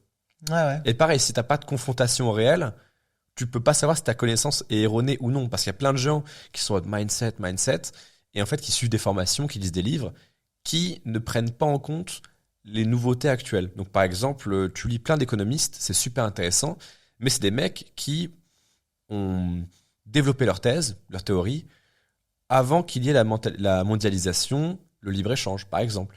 Ou alors certains, dont l'écrasante majorité, avant Internet. Mais du coup, les lois économiques sont plus du tout les mêmes. Ouais. Ou alors avant l'intelligence artificielle. Quand on parle de productivité, au sens économique du terme, c'est-à-dire, on dit les Français sont parmi les plus productifs, ils produisent énormément à l'heure comparé aux autres pays. Ce qui est très faux en fait, parce que quand tu regardes, tu as 20% des acteurs économiques, LVMH, etc., qui produisent 80%. Donc c'est biaisé, mais voilà. Bah, en fait, ça, c'est ultra biaisé maintenant avec l'IA. Et ça va aller de plus en plus. Ouais. Et donc en fait, toutes les théories économiques où on parle de productivité, Ça sera intéressant de les connaître pour avoir davantage de points. Ouais, c'est ça. Mais si t'as pas les connaissances, voilà, c'est un bon exemple. Si t'as pas les connaissances actuelles d'Internet, de l'IA, etc., c'est des points qui ne formeront rien. Ouais, c'est ça. Ouais. Ou qui vont déformer quelque chose de. Qui vont déformer, le lapin, il aura une troisième oreille. Ouais, Tu vois, c'est qu'est-ce ça, que c'est que ça? Ouais, c'est une très bonne image, ouais. Ouais, ouais. Même d'ailleurs avec le fameux virus en question. Hein. Il y a un vrai avant-après, tu vois, sur la consommation, sur plein de choses. Ouais, bien sûr, ça c'est super intéressant. Tu vois d'ailleurs que sur les graphiques de dépenses en ligne, tu as 2019, 2020, 2021, 2022, 2023. Ça redescend 2023. Ah ouais, ça se Ouais. restabilise en fait. Ça a stabilisé, surtout qu'il y a eu un énorme élan de consommation. Les gens se sont dit, attends, on nous verse notre salaire alors qu'on est à la maison. Formidable. Ils s'ennuyaient, ils avaient le temps de consommer. Et il y avait aussi, c'était le pré-crise, puisqu'en fait, on imprimait des billets à foison, Ouais, avec les aides, les machins et tout. Donc aujourd'hui, les gens se font, attends, mais pourquoi on a une inflation réelle à 10-15%? Mon gars, mais les gars, on vous a imprimé des billets pendant 3 ans, donc c'était bien les accepter. Maintenant, faut tank, quoi. Et là aussi, là, pour le coup, c'est la vraie crise, quoi. C'est-à-dire que là, tu sens qu'il y a des gens pauvres. Tu sens qu'il y a des gens pauvres alors qu'ils gagnent de l'argent. Tu sens que t'as des mecs, t'as des couples qui sont tous les deux au SMIC. Il y a 40 ans, si t'étais à 2 au SMIC, très bien. Ouais. c'est pas bien. Comme tous ces boomers, tu vois, qui votent des lois de merde pour les retraites, alors que eux, ils ont eu les postes près 30 glorieuses, tu vois. Ouais, tu m'étonnes. Et ils font, attendez, on comprend pas pourquoi vous vous plaignez. Mais connard, t'as eu ta maison de 200 mètres carrés à 30 000 balles, tu vas me faire la leçon, alors que moi, mon putain de café, je paye 8 balles. Ouais, c'est clair. Ouais. C'est vrai que ça aussi, c'est un sujet, il est tellement grand, il est tellement complexe, ne serait-ce qu'avec les taux bancaires, tu vois. Après, quoique, il y a une époque où c'était peut-être plus. Les taux bancaires étaient plus importants. Oui, voilà, c'est à pareil. 4-5, un truc comme ça. Il y a peut-être 5 ans, c'était à 1. Et pareil, les gens aussi sont toujours dans le. J'en fais partie, là, on pourrait croire que j'en fais partie après ce que je viens de dire, mais les gens sont toujours dans le oh, ça a jamais été pire que maintenant, le machin. Et pour plein de trucs, hein. Même les entrepreneurs, ils vont chialer sur les impôts. Mais mon gars, l'IS en 80, elle était à 50%, à peu près. Mais c'est des malades, tu vois. Et puis pareil, les seuls impôts qui étaient plus bas, ils étaient compensés par d'autres impôts plus hauts, tu vois. Donc oui, les impôts ont légèrement augmenté, mais pas tant que ça. Et pareil, en fait, ça dépend quels impôts. Encore une fois, faut toujours voir comment se fait les calculs. Oui, les impôts, par exemple, sur les cotisations, etc., ça picote. Mais aujourd'hui, sur les dividendes, on a la flat tax, Ouais. qui a un impôt qui est franchement OK. Tu vois, 30%, moi, je suis prêt à les payer parce que t'as pas d'IR derrière. Hein. 30% en plus, c'est le palier le plus haut. Non, flat tax, c'est 30. Tu te verses 30. 1 euro, 1 million, c'est 30. Et ce n'est pas comptabilisé, ce n'est pas assujetti à l'impôt sur le revenu. Donc c'est 30, puis après, basta. La flat tax dont tu parles, c'est par rapport aux dividendes. Ouais, les dividendes, Ouais. mais dividendes que tu te verses avec ta boîte, Ouais, par ouais, exemple, aussi. Ouais, ok. Donc voilà, t'as ça, t'as des niches fiscales, t'as plein de choses. Donc franchement, et puis pareil, les gens qui disent oh, même aujourd'hui, le capitalisme, il a fait tellement de pauvreté. Mais attendez, si on compare à il y a 200 ans, merci le capitalisme. Hein. En termes de seuil de pauvreté, le capitalisme a fait beaucoup plus de bien que de mal. Hein. Tu regardes, on dit oui, il y a X% de pauvreté, de gens qui vivent sous le seuil de pauvreté, sous le capitalisme. Oui, mais en fait, ils vont dire, par exemple, il y a 20%. Tu vois, c'est énorme, 20%. Oui, mais en fait, il y a 200 ans, c'était l'inverse. C'était 20% qui ne vivaient pas sous le seuil de pauvreté. Le capitalisme, ça a permis justement à n'importe qui de créer sa boîte, de machin. Les gens ne savent même pas ce que c'est le capitalisme, tu vois. Le capitalisme, c'est n'importe qui peut créer sa boîte et s'il achète ou s'il développe les moyens de production, ça sera à lui légalement. Ça sera protégé. Ouais, merci, mec. C'est quoi l'inverse, tu vois? C'est-à-dire que tu te casses le cul à créer toi-même ta boutique pendant 5 ans. Tu la tapes, tu la crées, tu fais venir des clients et n'importe quel salarié va prendre l'égal de ton salaire. Mais on vit dans quel monde là? Et c'est pas très concevable pour pas mal de gens en même temps. Hein. Oui, mais enfin, les gens ne se rendent pas compte, tu vois. C'est un extrait que j'aime beaucoup, une vidéo d'un entrepreneur américain où t'as un mec qui se lève en conférence et qui dit mais vous là, monsieur, c'est vous qui avez l'entreprise X? Le mec qui dit oui. Ben voilà, moi je suis employé de cette entreprise X qui a une usine. Mais en fait, sans moi, qui suis ouvrier, l'entreprise, elle tourne pas. Ouais. Et le mec, il répond, mais vous foutez de la gueule de qui, là? Moi, j'ai dû prendre les risques, trouver les financements, lever des fonds, créer la société, perdre de l'argent pendant des années, mendier à la banque, développer le système, recruter le machin, et vous voudriez gagner autant que moi parce que vous êtes là juste 10 heures par jour à assembler des bouts de bois? Parce qu'en fait, s'il n'y a pas le mec qui assemble les bouts de bois, demain on trouve un autre mec qui assemble les bouts de bois. Hein. Et qui sera content de le faire. Et qui sera très très content de le faire.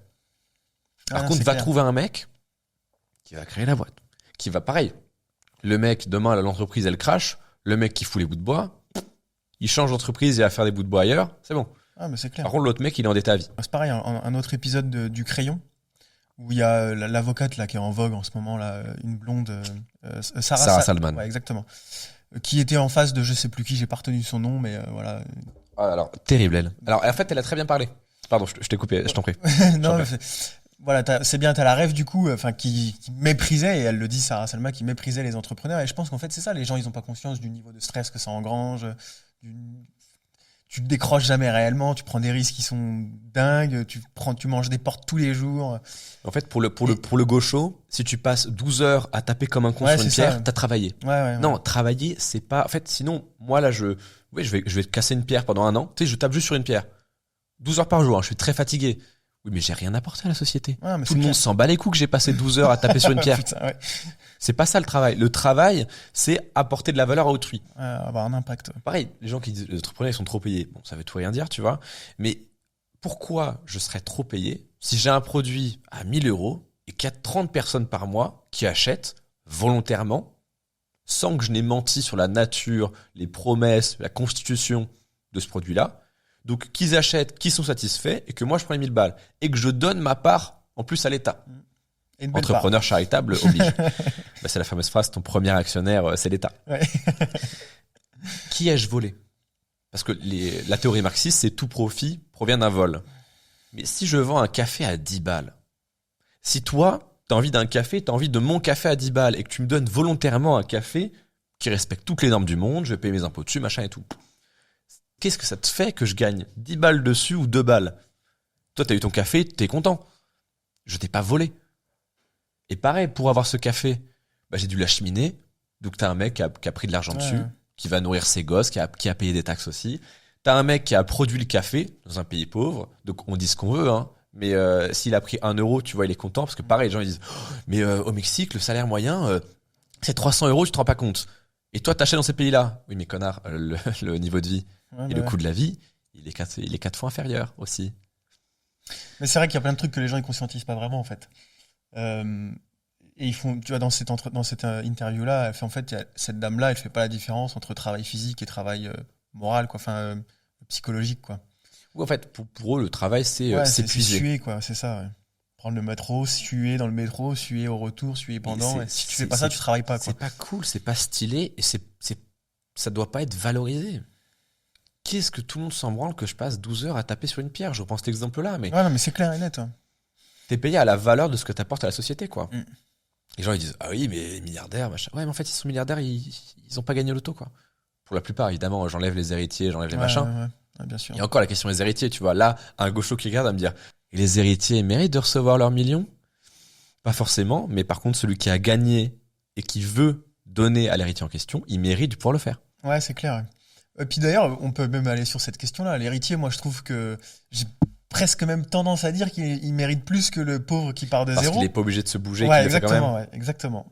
Je suis assez d'accord, même si c'est quand même plus facile et il y a moins de risques. Ouais, c'est sûr, il y a beaucoup moins de risques. Mais lui, il est vraiment pas obligé de le faire. Il faut quand même vraiment prendre en compte faut pas oublier ce truc-là de. La plupart des mecs qui réussissent et qui partent de zéro, c'est parce qu'ils ont presque pas le choix, quoi, de le faire, quoi. Donc. Bah c'est ça. Est-ce que t'as du mérite quand t'as pas le choix de le faire?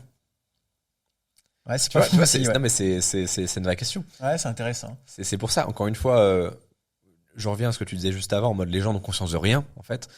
C'est pour ça que moi je suis très content qu'on soit dans un système où c'est pas de la démocratie directe, parce que sur plein de sujets, en fait, les gens sont très cons. Par exemple, exemple très récent, la France qui instaure une nouvelle taxe sur les streams. Moi, je côtoie beaucoup d'artistes, donc j'ai beaucoup des nouvelles de ce milieu-là, tu vois. Ouais. Et en gros, ils ont imposé une taxe de bâtard à Spotify, etc. Et ils se sont dit, les gens, ils vont dire, c'est bien, parce qu'en plus, ça, c'est des gros trucs, ils vont casquer, quoi. Ils se sont dit, ça a rapporté plein d'argent. Ah, mais Spotify, la France, c'est un marché parmi tant d'autres. Donc Spotify, ils ont fait, très bien. On mettait de l'argent dans ce festival. On va récupérer l'argent qu'on va foutre des impôts. On va retirer cet argent de ce festival. Ah ouais. Et en plus, c'est les gauchos, tu vois. Les gauchos qui adorent les festivals. Donc, au final, c'est eux qui sont baisés, tu vois. Mais le gaucho, il est con. C'est pareil. Ça, c'est génial. C'est la stat de oui, les ultra riches, ils payent que X% d'impôts. Tu sais, genre 2 ou 4%. Ouais. Ça aussi, c'est un sujet. Ouais. Les gens, ils disent ah bah tu vois, soit ils fraudent, et ils comprennent pas, tu vois, ils comprennent pas que c'est pas possible de frauder allègrement et de pas se faire prendre. Tu vois, ils font ouais, ils payent que 2% d'impôts. Oui, mais encore une fois, comment est fait le calcul? Et en fait, dans le calcul, ils prennent l'augmentation de la valeur des actions. Donc pour eux, si Bernard Arnault, ses actions ont pris 10 milliards, il ne les a pas vendues. Hein. Donc c'est pas la vraie place. Mais eux, ils disent, il a eu 10 milliards de revenus. Sauf qu'il a pas payé d'impôts sur ces 10 milliards. Donc c'est la plus-value latente. Et le gaucho, en fait, vu qu'il voit juste la stat là, qui prend en compte l'augmentation des actions qui n'ont pas été vendues, il paye que 2%. Mais non. Et les gens sont très cons. Et si on était en démocratie directe, on se prendrait des lois fiscales de Madame Micheline qui croit tout comprendre, ou de Bertrand du PMU, là, qui fait les riches, faut qu'ils payent plus. Ouais, mais connard, en fait, tes APL, tes machins, peut-être la CAF, ton RSA, c'est payé par nous, quoi. C'est pour ça, les mecs qui crachent les entrepreneurs, très souvent, c'est des mecs qui, sans les entrepreneurs, n'auraient pas les aides qui les font vivre aujourd'hui, tu vois. Ouais, c'est clair. Ça me fait penser à un débat qu'il y a tout le temps, tous les ans, de toute façon, au moment de payer les impôts. Bernard Arnault, qui est le plus gros contributeur français près des impôts, ils disent le mec paye, justement ce que tu dis, paye 2%, 3%. Oui, bien sûr. Ouais.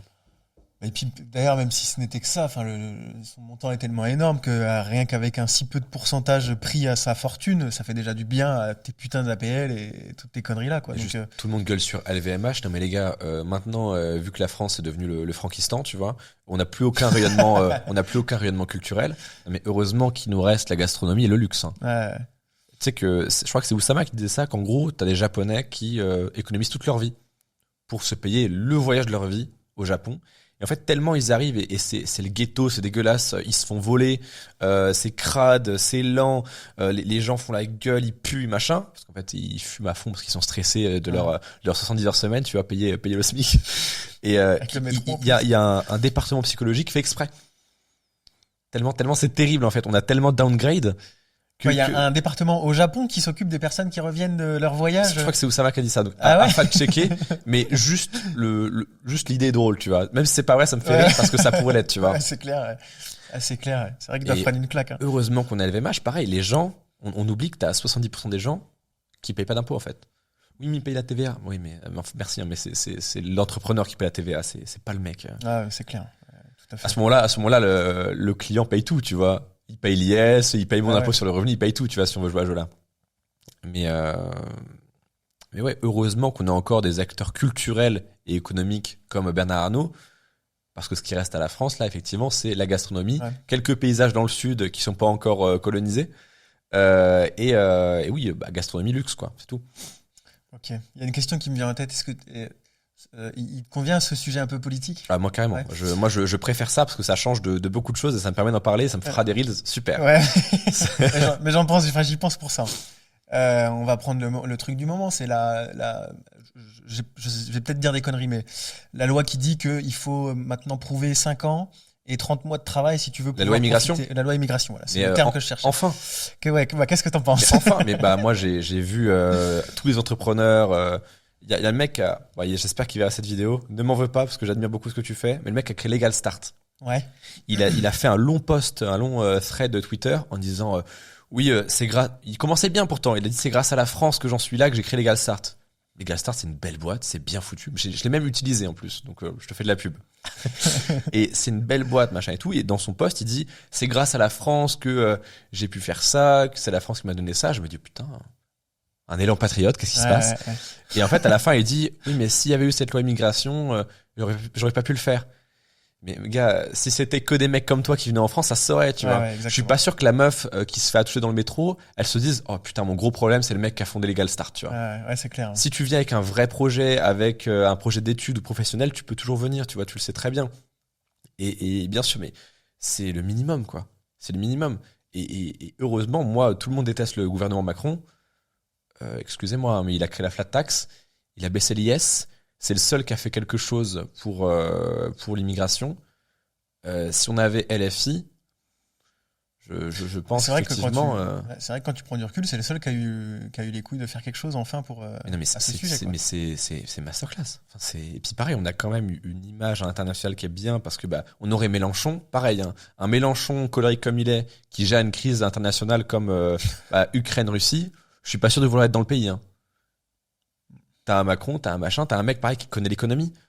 Bah oui, baisser les dividendes, ça fait que les actionnaires, ils vont plus investir, donc ils vont plus prendre de risques, donc il y aura plus de nouvelles activités.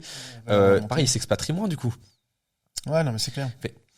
Et les gens, en fait, juste manquent de culture économique, manquent de vision globale. Et pareil, la loi immigration, pareil, on en revient aux gens qui se construisent dans le regard des autres. C'est très tendance. En fait, tu sais que si tu mets un post sur Twitter ou un truc en story en disant « Ah, quelle honte, quel machin », tu vas avoir tous tes potes qui vont faire « Ouais, c'est vrai, t'as trop raison. » Ouais. C'est agréable, tu vois. Moi, je sais que quand je rentre dans ma ville natale et qu'après j'ai eu des propos de droitard comme ça, les gens ils sont en mode ah ouais, mais quand même. Et en fait, ils disent non mais la immigration quand même. Oui, mais qui a agressé ta meuf dans la rue?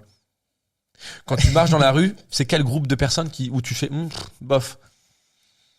Ouais, c'est vrai que ça c'est pareil, ça se discute aussi. Va devant la CAF, regarde qu'il y a dans la queue. Ça c'est un meilleur exemple, ça. Mais non, mais en fait, les gens disent non, mais t'as pas le droit de dire ça. Non, mais le réel. Ouais, non, mais c'est clair, c'est un constat, c'est un fait, quoi. C'est clair. Et c'est pareil. Attends, je finis juste là-dessus, comme ça fera un bon reels. Mais si les étrangers ne viennent pas en France pour les aides, ce qu'ils apparemment prétendent, bah, ça les dérange pas qu'on les restreigne alors. C'est vrai. Puisqu'ils viennent pas là pour ça. Mais non, mais. J'aurais dû te le titrer, celui-ci. Mais ouais, non, mais c'est clair. C'est clair. Qu'est-ce que tu réponds en rapport à cette loi d'immigration aux gens qui te disent ouais, mais ils fuient leur pays, ils fuient la guerre, ils fuient la violence et tout ça, et c'est au-delà des aides. Attends, mais en quoi c'est notre responsabilité? J'ai pas compris là. Chaud. Non, mais attends, mais parce qu'en plus, quand ils sont ici, ils sont en mode le bled c'était si bien. Oui, mais pourquoi tu es venu ici alors que je comprends pas? Parce que moi, je suis pas en mode zéro immigration. Tu viens. Ouais, bien sûr. Pareil, bizarrement, quand j'ai un immigré italien qui vient, je me dis étonnamment, il va avoir moins de problèmes. Pareil, on a accueilli énormément d'Ukrainiens lors de la guerre.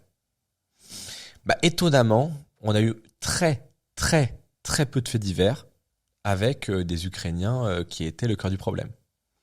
Étonnant. Et bizarrement, j'allume la télé, je regarde les sites d'information, je vois pas l'italien, le portugais, le... Ah ouais, c'est clair. Et en fait, quand les gens vont voir ça, ils vont dire toi aussi t'es raciste. Mais non les gars, en fait, moi je suis pas en mode toute l'immigrée africaine ou maghrébine est un problème. Je dis que dans cette immigration, statistiquement, il y a un problème. Ouais, non, c'est clair. Et donc en fait, notre rôle, c'est pas de nous dire mais en fait, il y a toute la misère du monde, comment on fait pour l'accepter? Les gars, nourrissons les nôtres, protégeons-les, et après on verra quoi. C'est pas normal qu'il y ait des centres d'aide pour migrants alors qu'il y a des SDF français dehors. Parce que le SDF, lui, il a sûrement cotisé, ou alors ses ancêtres ont cotisé dans cet effet. Ouais, c'est clair. Pour lui, au cas où. Et c'est pour ça, en fait, c'est très bisounours, en fait. C'est LFI, ils ont l'avantage moral, en fait. Qui va dire il faut sauver la veuve et l'orphelin? Enfin, qui va dire que c'est mal de sauver, pardon. Ouais, qui va dire que c'est mal de vouloir sauver la veuve et l'orphelin? Personne ne peut dire ça. Et quand tu dis moi je veux qu'on sauve tout le monde, merci, tiens, prends ta couronne, vas-y, astique-toi les pompes tout seul, tu vois, comme ça tu seras content. Sauf qu'au bout d'un moment, il y a des gens qui ont plus de culture, qui ont une plus grosse vision, qui vont dire oui, mais ok, bah comment on fait? Qui paye? Parce que oui, accueillir des migrants, bah très bien. Bah écoute, Sophie, 21 ans, en fac de sociaux, tu vas les accueillir chez toi, j'imagine, les migrants. Ça te dérange pas, parce que faut être généreux, etc. Donc vas-y. Ou alors, on va t'enlever tes appels pour les donner à eux. Ça te dérange pas, parce qu'on est dans la générosité. Ah ouais, mais non. D'ailleurs, des excellentes vidéos comme ça sur Internet, ou micro-trottoir. Oui, qu'est-ce que vous pensez des migrants? Ah bah oui, les pauvres, les machins, ok. Donc vous serez favorable à ce que on les accueille? Ah bah oui, c'est important, ok. Vous en accueilleriez rien? Vous en accueilleriez un, par exemple? Ah bah oui, bien sûr. Ah bah justement, on a machin qui est ici. Et t'as un mec qui arrive capuche et toi un black ou un truc machin. Ouais, j'ai vu. Ah ouais, mais non, là c'est compliqué. Ah bah qu'est-ce qui se passe? Ouais. Ça c'est pareil en fait. Et donc oui, la loi immigration, moi je dirais que c'est un bon début. Là où certains diraient que c'est un truc d'extrême droite, machin, moi je dis que c'est un bon début. Ouais, et puis pour le coup, tu vois, c'est cette réflexion de bon, ok, il va falloir qu'on trouve une solution, comment on fait, quoi. Donc forcément, c'est un bon début, ouais, comme tu dis. Non, mais c'est clair. Ça, c'est pareil. Enfin, moi aussi des sujets comme ça, j'aime bien les traiter. En fait, personne n'ose les dire, personne n'en parle vraiment. Tout le monde est un peu dans son. C'est très bisounours, comme tu as dit, quoi. En fait, c'est très bisounours et moi, je me suis affranchi de ça parce qu'avec l'OFM, j'ai compris que de toute façon, j'étais le paria à vie. Donc maintenant, j'ai plus de problème. Et ce qui est génial, c'est que je suis du coup beaucoup trop à droite donc patriote, etc., anti-immigration, entre guillemets, pour les gauchos. Et je suis beaucoup trop woke, entre guillemets, pour les droitards patriotes. Parce que OnlyFans, libération de la femme, etc. Donc moi, je suis seul contre tous. Moi, je suis en 1v18 tout le temps, tu vois. C'est un peu à la Zemmour, tu vois, qui est tout seul dans le plateau, il est en 1v6. Moi, je suis comme ça avec tous les entrepreneurs. Je sais que tous les entrepreneurs, ils sont pas d'accord avec moi sur au moins un sujet, tu vois. Mais un gros sujet. Et oui, mais c'est tellement plus facile de faire un tweet ou un post en mode c'est tellement dur. Tu vois, ils vont prendre Israël-Palestine, ils vont prendre le truc commun, tu vois, ils vont faire voilà, j'ai la supériorité morale. Et tu crois que d'ailleurs, c'est en parlant de ça, là, parce que justement aussi, ça, en arrivant, j'étais en train de regarder la story de James. Je veux pas l'incriminer ou quoi, ou rebondir, enfin, ou créer un truc sur lui, mais il parlait justement un peu de cette hypocrisie, on bifurque un peu de cette hypocrisie dans le monde de l'entrepreneuriat français. Tu crois qu'ils sont pas d'accord avec toi sur un ou deux sujets clivants en public ou en off? Ça dépend. Par exemple, tu vois, Israël-Palestine, moi, j'ai pas d'avis là-dessus parce que c'est un sujet trop complexe et je sais quand il faut fermer ma gueule. Et là, je sais que je me suis jamais vraiment enchaîné dessus, donc j'en sais rien qui est fautif, qui est machin. Ça m'a l'air trop compliqué, j'en veux pas et j'ai même pas d'intérêt à avoir un avis là-dessus, tu vois. Ah ouais. Et donc, je pense que ceux qui prennent position dessus, soit c'est qu'ils ont vraiment bossé le sujet et qu'ils s'y connaissent, mais c'est une extrême minorité, soit très souvent, deuxième option, c'est juste du blabla moral en mode oh, c'est la guerre, c'est pas bien, ça me rend tellement triste, alors qu'ils s'en battent les couilles. Et t'as le troisième où c'est un truc patriote, où ils se sentent plus proches d'Israël ou de la Palestine, et donc puisqu'ils sont suivis par leurs potes qui sont pareils, ils le disent en public. Maintenant, il y a aussi des sujets où c'est juste la morale et on peut pas le dire en public. On pense tous les deux à des personnalités LinkedIn qu'on connaît et qui ne peuvent pas dire aujourd'hui, il y a un énorme problème avec l'immigration en France. Parce qu'en fait, ils sont suivis par une clientèle de gauchos. Moi, limite, là, on peut dire que je suis en train de faire un peu du clientélisme parce que je sais que mon audience sera d'accord avec moi. Ça me dérange pas. Mais eux, ils font aussi du clientélisme dans l'autre sens, tu vois. Ouais, de toute façon. Mais tous les entrepreneurs sont des droitards. Et moi, tous les entrepreneurs que je connais, c'est bien à droite. Hein. Ouais. Mais heureusement que ça change, quoi. Tu vois, avant, tu disais, tu votais RN, t'étais le facho néo-nazi turbo-fasciste, tu vois. Mais vraiment. T'étais limite tu te levais avec le bras un petit peu tendu, tu vois ce que je veux dire. Et là aujourd'hui, bah forcément quand aux élections, Le Pen je crois qu'elle a fait 46% je crois ou 43. J'ai pas les chiffres. Donc dans le genre, tu peux pas dire la moitié des Français sont des néo-nazis quoi. Plus personne te croit, tu vois. Mais clair, pareil, c'était Jospin, je crois. Vous tapez théâtre antifasciste sur YouTube et en fait c'est un ex Premier ministre qui raconte à la radio 20-30 ans plus tard, quand c'était Jean-Marie Le Pen contre Jacques Chirac, si je dis pas de conneries. Et je crois que c'est Jospin, Premier ministre de Chirac, encore une fois, si je dis pas de bêtises, à vérifier, qui dit, mais on savait pertinemment que Le Pen n'était pas un fasciste ou un nazi. Mais il fallait faire, il utilise le terme, ce théâtre antifasciste, pour être sûr que ça ne passe pas. Et même, tu vois, plein de politiques, plein d'entrepreneurs, plein de personnalités publiques, qui, si elles disaient vraiment ce qu'elles pensent, serait cancel parce que pareil, tous les trucs genre CNC, les aides pour la presse écrite. Est-ce que la presse écrite peut dire un truc considéré comme étant de l'extrême droite alors qu'elle a des subventions d'un gouvernement qui a quand même des tendances un peu woke, tu vois? Ouais, carrément. En fait, les gens ont le couteau sous la gorge, socialement ou économiquement. Ouais, c'est ça. Ouais. C'est ça qu'il faut comprendre. C'est que même pareil, j'ai des amis femmes du coup, amis eux, qui le savent. Elles savent très bien qui les emmerde. Mais en fait, elles ont tellement été conditionnées par la gauche en termes de « Ah, c'est raciste si je dis ça », que alors qu'elles savent, elles le subissent bien plus que nous. Moi, je me fais pas emmerder au quotidien. Et puis pareil, tu vois, quand je vais dans des lieux qui craignent un petit peu, tu vois, je suis allé à Lyon il y a pas longtemps, waouh, faut y aller, quoi. Je me déplace en Uber, donc ça va, j'ai pas à me plaindre, tu vois. Même si je rentre d'une soirée tard, je prends un Uber. Et puis je suis un mec, ça va. Ouais, non, c'est clair. Donc je suis pas Terminator musculairement parlant, mais voilà, je suis dans des beaux quartiers, je prends des Uber, des machins, tout va bien. Mais j'ai ma copine qui est à Dijon, tu vois. Ah voilà, tu sais très bien qui va emmerder, tu sais très bien de qui est la peur, etc. Ouais, mais c'est des femmes qui ont tellement pas envie de se suicider socialement ou de prendre des risques avec leur réputation, leur avenir professionnel. En socio-psycho, essayer de dire que t'es très à droite, qu'on rigole, qu'elles disent rien et qu'elles se conditionnent elles-mêmes à pas le penser. Parce qu'elles ont pas envie d'être des néo-nazis, tu vois. La propagande a bien marché, en fait. Ouais, ça a bien marché, ouais. Ça a bien La créolisation. Ok, bon, c'est cool. Bon, à moins que tu aies un sujet à mettre sur le tapis dans ce décor Alors attends, politique. on a fait le virus, l'immigration, les impôts. Si tu veux prendre l'arène à ce niveau-là. Non, là on a bien fait le tour, à part si t'as un truc à dire sur lequel je vais rebondir, etc. Mais moi j'adore ce sujet en fait, et je pense que ça change beaucoup. On a fait Je préfère en fait qu'on parle de ça, que ça soit vraiment intéressant pour les gens qui veulent avoir des avis là-dessus, pour se construire un manifeste mental, etc. Plutôt qu'encore une fois répéter les énièmes choses qu'on a vues dans tous les autres podcasts.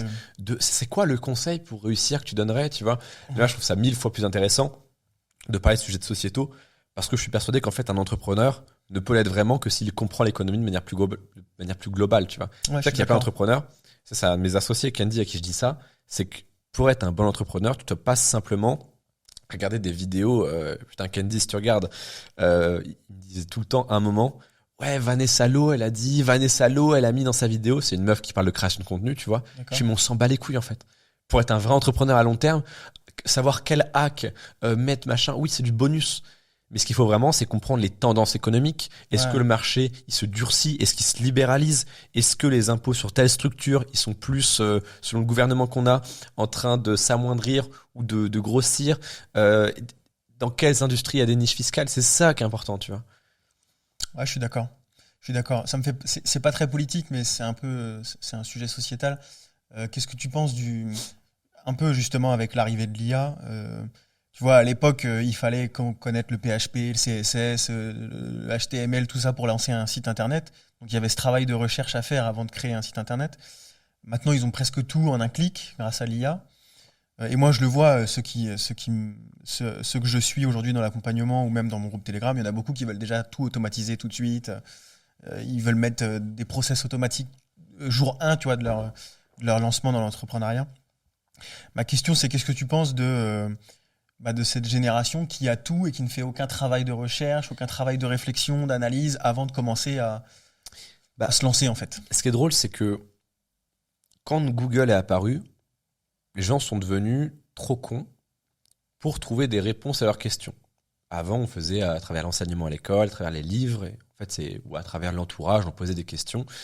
Mais avec Google, Internet, ça a rendu les gens inaptes à ne serait-ce que de par eux-mêmes, à part avec Google évidemment, être capable à trouver les réponses à leurs questions. Et avec ChatGPT, c'est devenu encore pire, d'où l'apparition des prompts d'ailleurs. Les gens sont devenus trop cons pour poser les bonnes questions. C'est-à-dire qu'ils ne savent même pas poser une question. Tu vois, les prompts, en gros, l'art du prompting, c'est de créer un contexte pour que l'IA comprenne de quoi tu parles. On dit souvent, moi c'est souvent ce que je fais. J'ai une entreprise, entre parenthèses, SAS, de vente de formation en France, mes clients sont en France, je vends ça, ça, ça. Légalement, est-ce que j'ai le droit de faire ça? J'ai mis tout un contexte. Ouais, c'est ça, ouais. Parce que je sais que le robot n'est pas dans ma tête, il peut pas savoir quel est le contexte. Donc je explique. Et les gens maintenant sont devenus trop cons. Et ils ont besoin d'aide, ils ont besoin de prompts préécrits pour qu'ils arrivent à mettre assez de contexte pour poser une bonne question. Ouais. Donc la génération qui veut tout facilement, qui veut machin, etc. Tant pis pour elle. Tant pis pour elle. Mais écoute, moi je suis très... responsabilité individuelle. Je suis très sélection naturelle. Filtre. Ouais, en fait, c'est que les gens intelligents réussiront toujours. C'est horrible, hein, tu peux pas dire ça. Hein. Voilà, c'est pareil, là-dessus, je suis 100% d'accord avec toi. En vrai. Les gens intelligents, les gens qui ont reçu une bonne éducation, les gens dont le cerveau est bien formé, et les gens qui veulent aussi, il y a quand même une partie de dalle, c'est vrai, ils réussiront toujours. Tu vois, j'irais même pas au-delà, intelligence ou pas, mais bon sens, quoi. Bon sens, quoi. C'est Tougan qui répète très souvent ça, le bon sens paysan, quoi. Soyez pas bêtes, quoi, connectez vos deux neurones. Et du coup, c'est intéressant aussi. Tu viens de dire que finalement, en fait, donc il y a même une génération qui va tout avoir, qui n'a plus ce travail de recherche et d'analyse et qui vont devoir être intelligents. Il y a les beaucoup trop cons qui vont même pas réussir à exploiter cet outil de tout avoir tout de suite. C'est le théorème du plus t'as, moins tu veux, en fait. C'est-à-dire que plus t'as d'outils où tu te dis facilement je peux X, moins tu vas faire X. Ouais. Tu vois? C'est que voilà, les gens avant, pour faire un site web, ils se disaient ok, je vais investir ça, je vais lancer, ils s'investissaient dans le projet, donc le site web aboutissait. Maintenant ils disent ouais, mais de toute façon en 2-2 je peux faire ça, donc je peux le faire plus tard, ou je pourrais le faire un autre jour. Avant, les gens, ils disaient, putain, j'ai besoin d'une réponse à ma question. Bon, alors, comment est-ce que je vais l'avoir? Ah, bah, je pourrais demander à un tel, tu vois. Ou alors Google, machin, tu trouves pas du premier coup, donc tu cherches, tu poses la question différemment, etc. Et maintenant, vu que c'est instantané, t'as toujours ce truc de te dire, ah, putain, je me demande comment c'est ça. Bon, je demanderai à ChatGPT et tu le fais pas, tu vois. Ouais, tout à fait, ouais. Et les gens, aujourd'hui, ils pensent que, voilà, créer un business, et ils le feront plus tard. C'est pareil. Moi, 2019-2020, mon argument de vente principal, c'était en mode, les gars, là, le freelancing, on est au top niveau. Ouais. On est à l'entéléquie du truc. C'est-à-dire que si vous voulez vous sortir de la merde et vous faire un bon revenu, historiquement, c'est une fenêtre de tir qui ne se reproduira peut-être plus jamais. Tu pouvais te foutre sur Fiverr et puis vendre un logo à 50 balles. Enfin, Golden Age, quoi. Ouais, tu m'étonnes. Et je disais, mais les gars, ça va peut-être pas durer. Et tu vois, c'est les fameux prospects qui sont intéressés par ta formation de service, qui disent, ouais, je verrai dans 3 mois. Oui, bah, dans 5 ans aussi, pendant qu'on y ça est, tu vois. marche, ouais. J'ai jamais eu un mec qui m'a dit, je vais réfléchir, j'ai machin, Qui est revenu. qui a vraiment passé à l'action et qui a réussi. Quasiment jamais. Peut-être, hein, mais tendanciellement, c'est codable, tu vois. Tout à fait, ouais. Et du coup, les gens ont attendu, et il y a le Covid, donc il y avait quand même Warzone et les copains, il y avait Fortnite, donc est-ce qu'on est vraiment obligé de bosser? Bon, on verra plus tard. Et puis il y a eu le déconfinement. Ah putain, les bars ont réouvert, faut que j'y aille, tu vois. Ah puis après, il y a la vie normale qui a repris. Attends, les études, machin, non, je ferai pas ça tout de suite. Ah, il y a les partiels, bon. Ah, les vacances. Et en fait, t'as toujours une bonne excuse, tu vois. C'est clair, ouais. Et les gens, bah, aujourd'hui, se trouvent comme ça, ils font, ah, mais du coup, on peut plus faire la prestation de service? Bah non, tu vois, les ventes sur Fiverr ont été divisées par 2 depuis l'apparition de l'IA. Oui, parce que SEO, plus besoin. Consultant SEO encore moins, ça c'est les connards de LinkedIn, la consultant SEO. Alors en termes de branlette, là on dépasse les records, tu vois. Ah là c'est les sommets, tu vois. Putain. Consultant SEO. Déjà consultant, à part si t'es un mec qui a réussi démentiellement et qui a une vraie expertise, je peux comprendre l'idée. Consultant SEO, bon, faut pas se foutre de la gueule du monde, tu vois. Ouais, c'est clair, je suis assez d'accord là-dessus aussi. Et donc en fait, oui, les gens ont repoussé, ils avaient aquaponais, ils avaient gymnastique dans la piscine, machin, tout ce que tu veux. Bien fait pour votre gueule, les gars. Tu me tends une bonne perche, je regarde la caméra en répondant à ça. C'est pareil avec l'IA, l'intelligence artificielle est en train de monter. La fenêtre de tir va pas durer très longtemps. Oui, mais pareil, c'est, tu vois, l'OFM. Moi, pour l'OFM, là, j'ai des gens qui, parce que le business existe depuis 1 an, me disent, voilà, c'est un peu saturé, non, là. Mais les gars, OnlyFans, en termes d'utilisateurs, il y a quelques mois, a dépassé Netflix. Il y a plus de gens sur OnlyFans que sur Netflix. Et t'as des connards qui, parce qu'il y a eu moi qui ai formé 600 personnes, me disent c'est peut-être trop tard, non? Mais vous vivez dans quel monde? Et pareil, ils disent peut-être que c'est un peu trop concurrentiel, ça va être saturé dans 10 ans. Oui, bah dans 2 siècles aussi, tu vois, tant qu'à faire. Non mais. Et ça c'est moi il y a les gens qui me disent c'est trop tard parce qu'on m'a parlé beaucoup d'OnlyFans aussi en call quand je prends des mecs en call, ils me parlent aussi très souvent d'OnlyFans. D'ailleurs, j'en entends des vertes et des pas mûres sur d'autres formateurs. Ah, tu me diras les noms en off, mais j'ai déjà ma petite idée de qui c'est, étonnamment. Ces gens-là, moi, ce que je leur réponds, c'est faut pas oublier qu'ils sont dans une bulle algorithmique et du coup, ils voient que du OnlyFans toute la journée. Et que de l'entrepreneuriat et tout, bien sûr. Et ils pensent que c'est le cas pour tout le monde, mais c'est juste les réseaux qui font très bien leur boulot et vous êtes dans une bulle algorithmique. C'est pas le cas pour tout le monde. Donc c'est très souvent ce que je leur réponds, moi, à tous ces gens-là. Oui, les gens ont oublié ça. Ouais, c'est clair. Ouais. Pareil, tu te réveilles, tu vas sur LinkedIn, t'as l'impression que tout le monde fait 100K par mois, quoi. Ouais, c'est clair. Putain. Et puis sur LinkedIn, en plus. Entre ceux qui mentent et ceux qui l'ont fait 1 mois et qui disent je fais 100K par mois, bon. Ouais, pareil, hein, ça, c'est très dur l'engrenage des chiffres. Tu vois, moi, par exemple, février 2022, j'ai fait 100K par mois. J'ai fait. Tu vois, même moi, j'ai fait 105K en 1 mois. Et je l'ai plus jamais refait parce qu'en fait, pour faire 105K, c'était exceptionnel. C'est-à-dire que j'ai lancé 2 programmes, j'ai vendu les places d'un séminaire et en plus, j'ai fait un accompagnement et j'ai vendu des business clés en main. Mais donc, c'est pas reproductible. Et pareil, en fait, j'ai trop vendu durant ce mois-ci. Donc, si je le fais tous les mois, en fait, l'audience se lasse. Ouais. Et maintenant, aujourd'hui, tu as énormément d'entrepreneurs qui ne jurent tellement que par les chiffres. Tiens, il y a un juste milieu, évidemment, il faut montrer ses chiffres. Je suis de cette école-là. Mais s'enfermer que là-dedans, c'est-à-dire que le jour où ça marche moins bien, soit tu n'en parles plus, et les gens comprennent, soit tu mens. Ouais.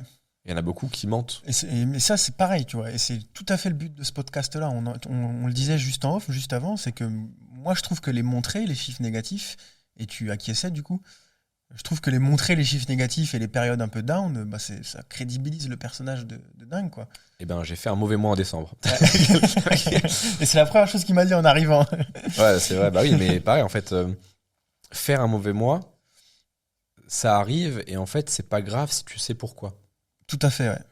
Alors, il y a savoir pourquoi, savoir pourquoi. C'est-à-dire que si juste t'as raté ton lancement, bon, bah, des fois, tu sais pas. Tu sais pourquoi, c'est parce que t'as raté ton lancement, mais tu sais pas Ouais, pourquoi ouais. t'as raté ton lancement. Oui. C'est ça qu'il faut savoir, tu vois. Moi, par exemple, pourquoi c'est un mauvais mois? Bah, honnêtement, j'ai été très fatigué toute l'année enfin, tu vois, même ce qui m'arrivait en septembre. Ouais, mais ouais, non, mais de rien. Pneumothorax, j'en ai eu un en août. J'ai fait 2 séminaires, j'ai fait une conférence, j'ai fait mon face reveal, j'ai lancé un SaaS. Et j'ai fait plus de 650K au total. Ça va, tu vois, je me suis pas branlé non plus. Et là, je t'avoue que j'ai une petite fatigue, quoi. Donc, j'ai moins bossé. Et oui, bah, les fêtes de Noël, les machins. Les gens, ils achètent pas une formation OnlyFans avant Noël, quoi. Ouais, non, tout à fait. Ouais. Par contre, janvier, je pense être un bon mois, tu vois. Mais voilà, moi, je suis trop OK à l'idée de m'en gagner, même si t'es toujours, tu sécrètes moins de dopamine. Ça, c'est chiant. Parce que les notifs Stripe, putain, il n'y a pas de dopamine similaire, hein. Tu m'étonnes. Si, celle de Shopify. Ouais, mais non, parce que Stripe, moi, tu vois, je sais que c'est 95% de profit. Ouais, c'est pas faux aussi, ouais. Après, ça dépend. Donc, t'as une notif à 1000 balles, Ouais, non, c'est clair. t'es quand même 1000 balles, pour moi, c'est quand même 750 € net d'impôt pour la boîte. Ouais, non, mais c'est clair. C'est énorme, tu vois. Ouais, c'est clair. Et bah, la moitié des gens, ils sont obligés de travailler 2 semaines, quoi, pour faire ça. Minimum. Moi, ça me semble bizarre. Moi, je suis persuadé que c'est les PNJ de la simulation, les salariés. Alors, je rigole, mais pas tant que ça. C'est-à-dire que moi, c'est un truc, tu vois, des fois, il t'arrive de recevoir une idée, qu'on te sorte une théorie, une hypothèse, et qu'elle reste, tu vois, c'est la graine, en fait, qui germe, etc. Et moi, ça m'est arrivé, notamment pour la simulation, tu vois. J'ai vu une vidéo là-dessus, et j'étais, oui, bah, simulation, théorie du complot, machin et tout. Et en fait, on m'a dit, bah, soit on considère que technologiquement, nous, on sera jamais capable de créer, créer une simulation comme un jeu vidéo, en fait, avec des êtres intelligents et conscients d'eux-mêmes, donc tels que des IA, en fait, qui pourraient machin. Bon. Soit on considère qu'on sera jamais capable de le faire. Et dans ce cas-là, bah, la proba dans une simulation, nous, est faible si on peut pas la faire. Soit on considère qu'un jour, on sera en capacité de créer une simulation. Et du coup, en termes de proba, c'est beaucoup plus probable que ça soit déjà arrivé et que nous, donc, soyons le résultat d'une simulation. Ça, c'est un truc à se mindfuck le cerveau, ça. Et en fait, les gens disent, bah non, je me sens là. Et puis ça peut pas être du code. Et en fait, quand tu zoomes sur les particules, les molécules, etc., en fait, ça se traduit par du code. Tu vois, en information. Ouais, mais c'est clair. De toute façon, c'est chimique, donc forcément. Et donc, pareil, quand t'es dans GTA avec ton perso, quand ils foncent dans un mur, ils tapent. Bah, si l'IA, elle pouvait sentir qu'elle se tape, ça serait très peu différent de ce qu'on vit là, en fait, ce qu'on expérimente. Mais c'est très dur à concevoir pour beaucoup de gens. Toi, je sais pas, tu es religieux? Tu es croyant pratiquant? Je suis croyant pratiquant, non. D'accord. Bah, c'est très blasphématoire ce que je viens de dire, tu vois, mais je le dis dans un grand respect, attention. En fait, pour moi, ce que les gens... Oh putain, c'est très dur à sortir ça, mais ce que les gens appellent Dieu, pour moi, ça serait une simulation, en fait. Ah ouais, d'accord. S'il y a un créateur, ouais, tout à fait, ça peut être un ordinateur quantique, en fait. Ouais, tout à fait, ouais. Ah ouais, c'est intéressant aussi. Moi, je suis croyant, mais je suis très ouvert et j'aime bien ce genre de truc. Ça, c'est le genre c'est le genre de sujet que je peux traiter en boucle dans mon lit tout seul. Et ouais, c'est intéressant de le voir comme ça. Et pareil, si on avance un petit peu là-dedans, si moi je crée une simulation, mon but quand même, c'est que ça consomme le moins de RAM possible. Très souvent, les gens vont dire, mais pourquoi on ferait une simulation? Bah, par exemple, ma main a coupé que si dans 20 ans, on arrive à créer un semblant de simulation, les scientifiques, la première chose qu'ils feront, c'est nous étudier nous-mêmes, et c'est-à-dire recréer une Terre de zéro pour voir comment les espèces vont évoluer, machin et tout. Donc c'est plus que probable. Quand les gens disent, mais pourquoi on ferait une simulation? Mais pour étudier. Là, il y a peut-être des humains en fait qui sont dans 300 ans, tu vois, qui sont en 2400, et qui en fait ont créé une simulation accélérée. Donc eux, là, notre temps passe à une vitesse différente pour eux, donc bien plus rapidement, pour justement voir comment est-ce qu'on pourrait éviter tel conflit, et limite arriver à leur stade et les dépasser eux-mêmes, tu vois. Avec toute la data qu'ils auraient organisée avant. Ouais, ça a du sens, mine de rien. Et en fait, c'est super intéressant, mais c'est très dur à accepter parce que ça reviendrait à dire que ta vie n'a aucun sens. Tu vois, les gens, pourquoi ils sont croyants très souvent, tu m'excuseras, mais c'est parce qu'en fait, ils se considèrent comme trop importants pour accepter que quand leur vie se termine, ça soit terminé. Ouais. Pour eux, ils se disent, non mais je suis trop important, je suis moi, je suis spécial, je peux pas m'arrêter de vivre. Oui, un chat peut s'arrêter de vivre, mais moi, non. Bah si, mec. Mais c'est très dur à accepter, tu vois, c'est très nihiliste. Et en fait, les gens peuvent pas accepter qu'il ne puisse être qu'un amas de code dans une simulation. C'est très dur à accepter. Et la moitié des gens tomberont en dépression, clair, tu vois. Ouais, c'est clair. Et ouais, tu vois, moi, étant donné que je suis quand même comme je te l'ai dit, je suis pas pratiquant, mais je suis croyant, effectivement, bah, tu te dis quoi, que ça nique un peu tout le truc, quoi. C'est pourquoi je suis là, qu'est-ce que je fous là, c'est quoi le but, effectivement. Ouais. Ben voilà, mais en fait, ça paraît, on peut le voir de deux manières différentes. Parce que là, ça peut être un peu déprimant ce que je dis. Non. Mais ça peut en tout cas, aussi, pas pour moi, je sais pas vous, mais ça peut aussi être de c'est l'autre intéressant. côté, en mode, quand t'es nihiliste et que tu dis, mais en fait, rien n'a de sens, t'as deux manières de réagir à ça. Soit tu dis, oh putain, rien n'a de sens. Ouais, mais en fait, mais sinon, rien n'a de sens.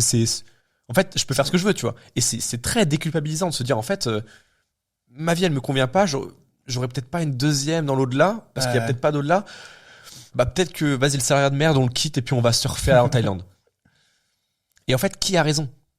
Parce que en termes de proba, la seule chose dont tu es sûr, c'est que tu es vivant là, que si tu te touches, tu te sens. Bon, tu sais pas si t'es du code ou pas, mais en tout cas, tu es sûr que je suis en face de toi, tu es sûr qu'on filme, machin.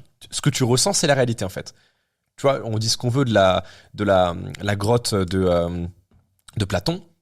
Tu connais la théorie? Non, j'ai pas la ref. C'est trois mecs qui sont enchaînés dans une grotte. Il y a le mur de la grotte derrière eux. Et en fait, tout ce qu'ils voient, c'est une projection d'ombre en haut.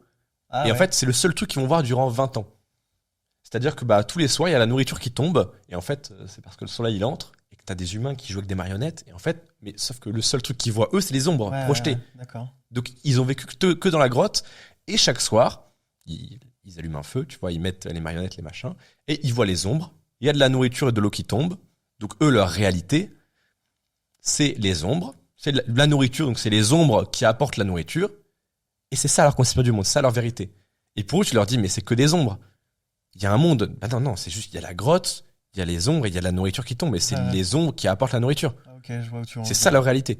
Et donc, par exemple, pour revenir à ce que je disais avant, là, la seule chose dont on est sûr, c'est les ombres. C'est-à-dire que, on est là, ça c'est une plante, c'est machin. T'en en es sûr. Donc, en termes de proba, c'est le seul truc dont t'es certain à 100%.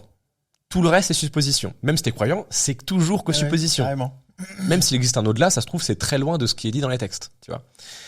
Donc, en termes de rapport bénéfice-risque, autant te dire, parce qu'il y a plein de gens qui se restreignent de vivre parce que ils se disent il y a la deuxième vie dans l'au-delà, mais en termes de rapport bénéfice-risque, peut-être qu'il vaut mieux se dire ce dont je suis sûr, c'est que j'ai cette vie-là, autant être sûr de ne pas regretter si jamais, ne serait-ce que si tu y crois à 1%, ça vaut peut-être le coup, tu vois, d'évaluer les risques.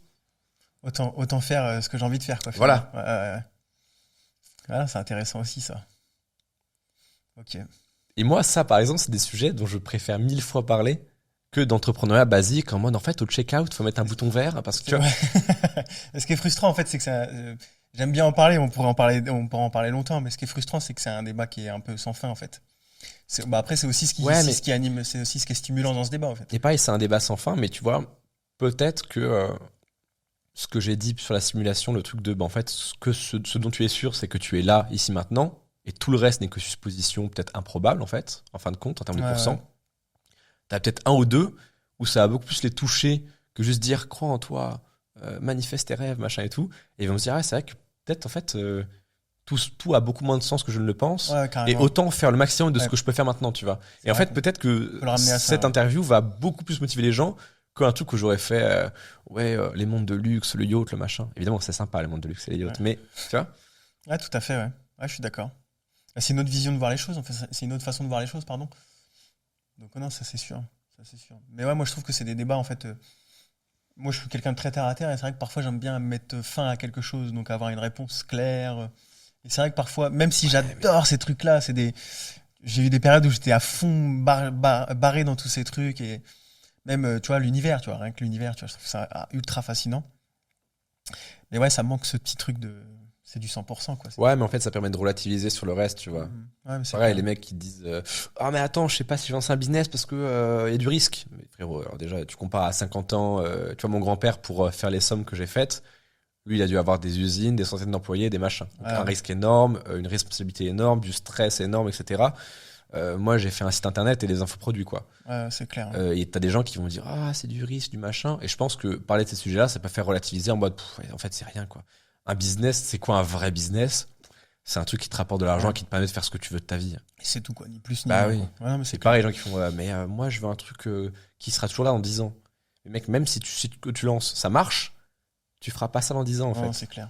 Clair et net. Ouais, très bien. Ça n'a aucun sens de penser comme ça, tu vois. Les gens, pareil, ont tellement été habitués à, comme avant, les gens, ils choisissent des études de médecin, ils font médecin pendant 50 ans, que pour eux, en fait, si tu lances un business, ça durer 50 ans, tu vois. Ouais, c'est ça. Ouais. Et d'ailleurs, c'est pareil, ça pourrait faire sujet. Enfin, ouais, ça pourrait faire sujet d'un autre débat. C'est que tu sais, il y a un peu cette matrix métro boulot dodo 8-18, et maintenant il commence à y avoir carrément une matrix business en ligne, tu vois, où il y a les codes du business en ligne, les a priori, les croyances, les ceci, les mêmes que ce qu'il y a dans le salariat, pardon. Et tu vois, tout devient complètement biaisé dans la tête des gens, le sujet du business en ligne, alors que comme tu le dis, comme on le dit C'est devenu tout à l'heure, broad, en fait. c'est devenu. C'est devenu broad. Ouais, c'est ça, ouais, exactement. Ouais. Tout le monde en parle, tout le monde l'entend, tout le monde le voit, ouais, c'est clair. Hein. C'est clair. Et donc, ce qui fait qu'il y a aussi beaucoup de gens qui s'intéressent à cet univers qu'entrepreneuriat pour, j'allais dire de mauvaises raisons, non, mais juste par appât du gain rapide, en pensant que c'est get rich quick Ouais, et that's easy, quoi. ouais. Ouais, c'est clair. Mais de toute façon, il faut une masse globale de gens qui prennent pas trop de décisions, qui se laissent un peu porter, tu vois. C'est ce que je voulais dire, j'ai pas eu le temps de finir, mais je le fais en 10 secondes. C'est que pour faire une simulation, pour économiser de la RAM, faut pas que chaque acteur soit libre, en fait. Ouais. Il faut une masse de PNJ qui suivent les règles et qui moutonnent. Ah ouais, d'accord. Okay, en fait, par rapport à ça. l'utilisation de la RAM, elle dépend de la prédictabilité des acteurs. C'est-à-dire que si tous les gens peuvent faire tout le temps n'importe quoi, ouais. l'ordinateur va se chauffer, tu vois. Tu vas pas pouvoir faire tourner 50 simulations en même temps, donc ça va pas marcher. Donc en fait, il faut que tu en aies au moins 80-90% qui fassent toujours la même chose, Ouais, donc métro, boulot, dodo, sinon la RAM elle surchauffe, tu vois. Il y en a qui vont cogiter ce soir. Ok, ouais, c'est bien. Non, c'est intéressant. C'est intéressant. On va pas pouvoir continuer encore très longtemps. Je voulais que si tu le veux bien, que tu nous parles de ton SaaS. Ouais, carrément.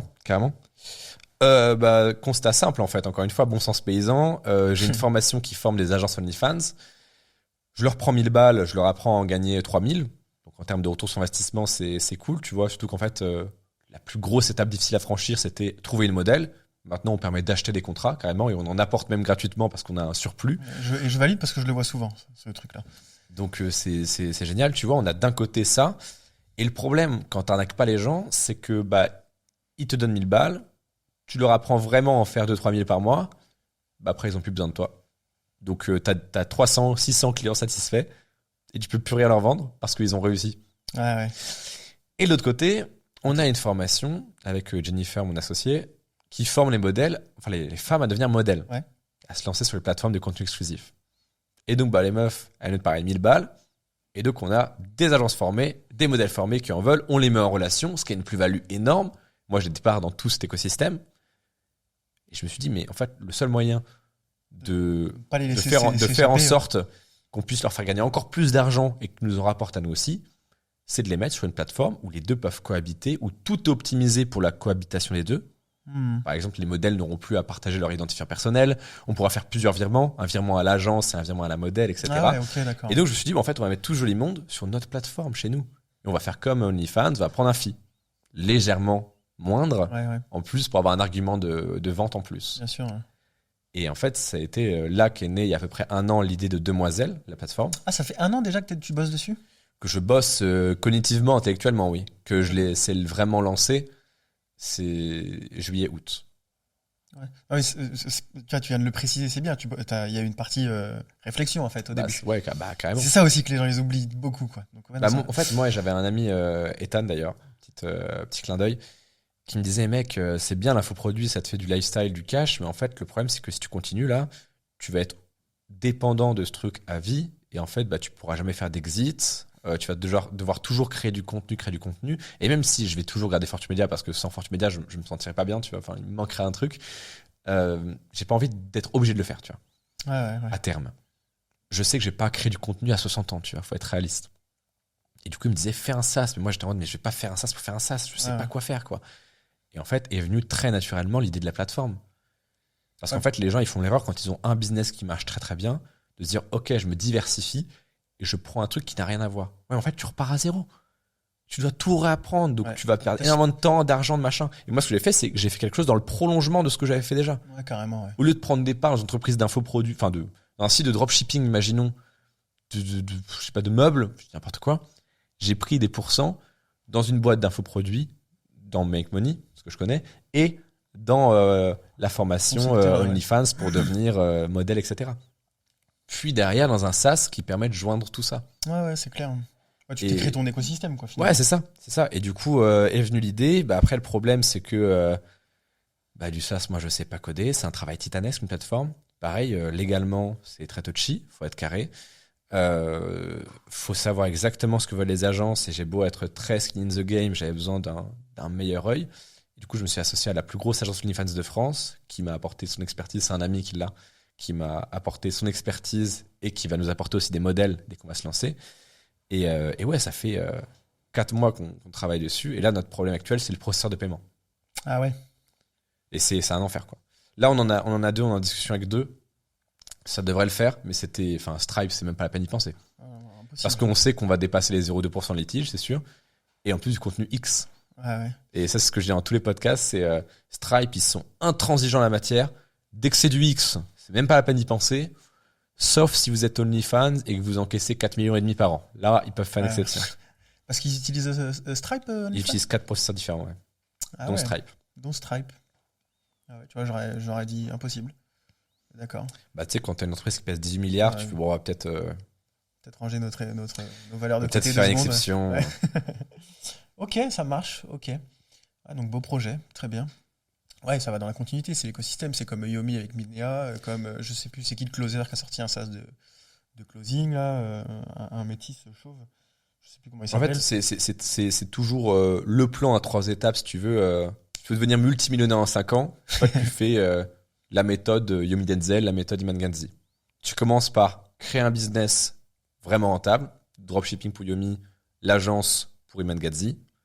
Ensuite, tu crées une formation et un personal branding où tu apprends aux gens à faire ce que tu as fait auparavant et tu te sers de ta crédibilité, de tes résultats, de ta preuve sociale acquise lors de cette première étape. Donc, tu crées une formation. C'est Ecom Pro pour Yomi et Agency, je sais pas quoi, pour Iman Gandhi. Et la troisième étape, là où tu fais des dizaines de millions, c'est que tu crées un SaaS que tu vends, que tu proposes aux membres de ta formation. Ouais. Donc, c'est Minea pour Yomi et un autre SaaS Agency, je sais pas quoi, pour. Ah, il a fait ça aussi, lui, j'ai pas vu. Ok. En fait, moi, pareil, encore une fois, j'ai de l'ego, mais j'ai pas de l'ego dans le sens je refuse d'apprendre quoi que ce soit, j'ai tout compris. Tu vois, j'ai de l'ego en mode j'ai une valeur, mais j'ai vraiment ce côté oh putain, ça c'est smart, je fais pareil. Bah ouais, non, Et je dis que je fais pareil. Et je fais des posts LinkedIn où je dis j'ai copié. Parce que tout le monde te dit, tu sais, les gens qui copient et qui l'assument pas ou qui ont vraiment plagié sale, tu leur dis t'as copié, ils sont terrifiés à cette idée-là. Ouais. Moi, je fais des posts où je dis, à un moment, j'ai fait un post LinkedIn là, où j'ai mis ma gueule, Iman Gandhi, Yomi, j'ai entouré ma gueule, j'ai Ah, j'ai marqué pas vu celui-là. copieur ou voleur, un truc dans le genre, tu vois. Et le hook, c'était, j'ai complètement plagié Yomi et Iman Gandhi. Et bien comme il faut. Hein. Et là, j'explique ça.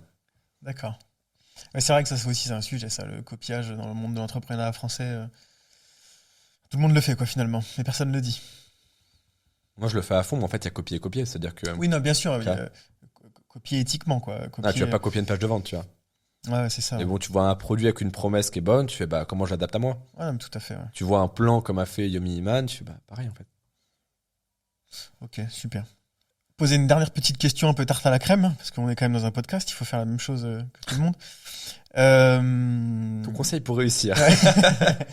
Non, on va rester quand même dans la branche de l'échec. Ce serait pas plutôt ton conseil pour réussir, mais ton conseil pour... Ne pas échouer. Non, pour pas avoir peur de l'échec et pour se lancer. C'est vraiment ce truc. Moi, la mission de ce podcast, c'est de normaliser l'échec. Donc, est-ce que tu as une phrase est-ce que tu as un petit truc à dire à ce sujet-là, quoi? Comment normaliser l'échec? Qu'est-ce que tu pourrais dire à un mec qui a peur de l'échec? Tu t'adresses à un gars de ta formation qui a peur, qui a pas envie de te la prendre. Il a des sous, mais il sait pas trop. Il sait bien, il pense que c'est un peu Je l'ai. saturé, mais pas trop. Je l'ai. C'est tiré d'un tweet que j'avais vu, je sais plus de qui. Mais en gros, tu te poses simplement la question, qu'est-ce que tu as vraiment à perdre? Qu'est-ce qui va se passer si tu échoues? Et en fait, si tu es honnête avec toi-même, tu vas te dire, bah, en fait, je vais devoir reprendre les études, ou alors je vais devoir abandonner ce projet, je vais devoir peut-être rentrer chez mes parents, etc. Et en fait, là, tu vas réaliser que ce dont tu as le plus peur, c'est la situation dans laquelle tu es maintenant. Et c'est terrible de se dire ça. Parce qu'en fait, le truc que tu redoutes à fond, je vais devoir retourner chez mes parents et être fauché à nouveau, et puis avoir honte de ce que je suis. Ouais, bah c'est ce que t'es maintenant, mon gars. Ouais. Donc en fait, t'as rien à perdre dans ce sens-là. C'est que le truc que tu redoutes le plus, c'est là où t'es maintenant. Donc ça doit te faire un déclic. Tu vas te dire, ah ouais, ah putain. Ah. Si tu te dis, j'ai pas à être un mec qui vaut rien, qui fait pas grand-chose de sa vie, ouais, bah c'est qui tu es maintenant, tu vois. Ouais. Donc si t'as ne serait-ce que 5% de sortir de cet état-là, c'est peut-être rentable de le faire, quoi. Ouais, même pas 5%, même 1 ou 2%, quoi. Si tu peux encore être chez tes parents, vie de merde, pas la belle voiture, pas les belles gonzesses, mais allez, 200-300 balles de plus, tu vois, t'as déjà pris juste 1% de plus, tu vois, il y a déjà un peu de Mais changement. surtout que les premières centaines d'euros, c'est celles qui changent la vie. Ah ouais, carrément. Moi, quand je faisais ne serait-ce que les 500 euros de plus, pour les gens, ça change tout. Tu peux accepter un verre avec tes amis. T'es plus à dire, non, Ouais, pas trop. tout à fait. Et puis ça fait... Le déclic, il est tellement immense dans la tête que c'est Quand c'est tu ce qui reçois de change le l'argent en plus. ligne, tu comprends que c'est possible, ça change tout. Ah, ouais. Non, bah, très bien. Bah, écoute, merci beaucoup Bah, merci à toi. pour c'est ce super. podcast. Très gentil d'avoir accepté l'invitation. Vous allez pouvoir retrouver, je pense, les liens dans la bio, dans la description plutôt. Je suis pas encore très habitué à YouTube. Dites-moi ce que vous avez pensé un petit peu de ce podcast. Encore une fois, merci, Manoa. Avec grand plaisir. Et puis nous, on se dit à la prochaine pour l'épisode 5.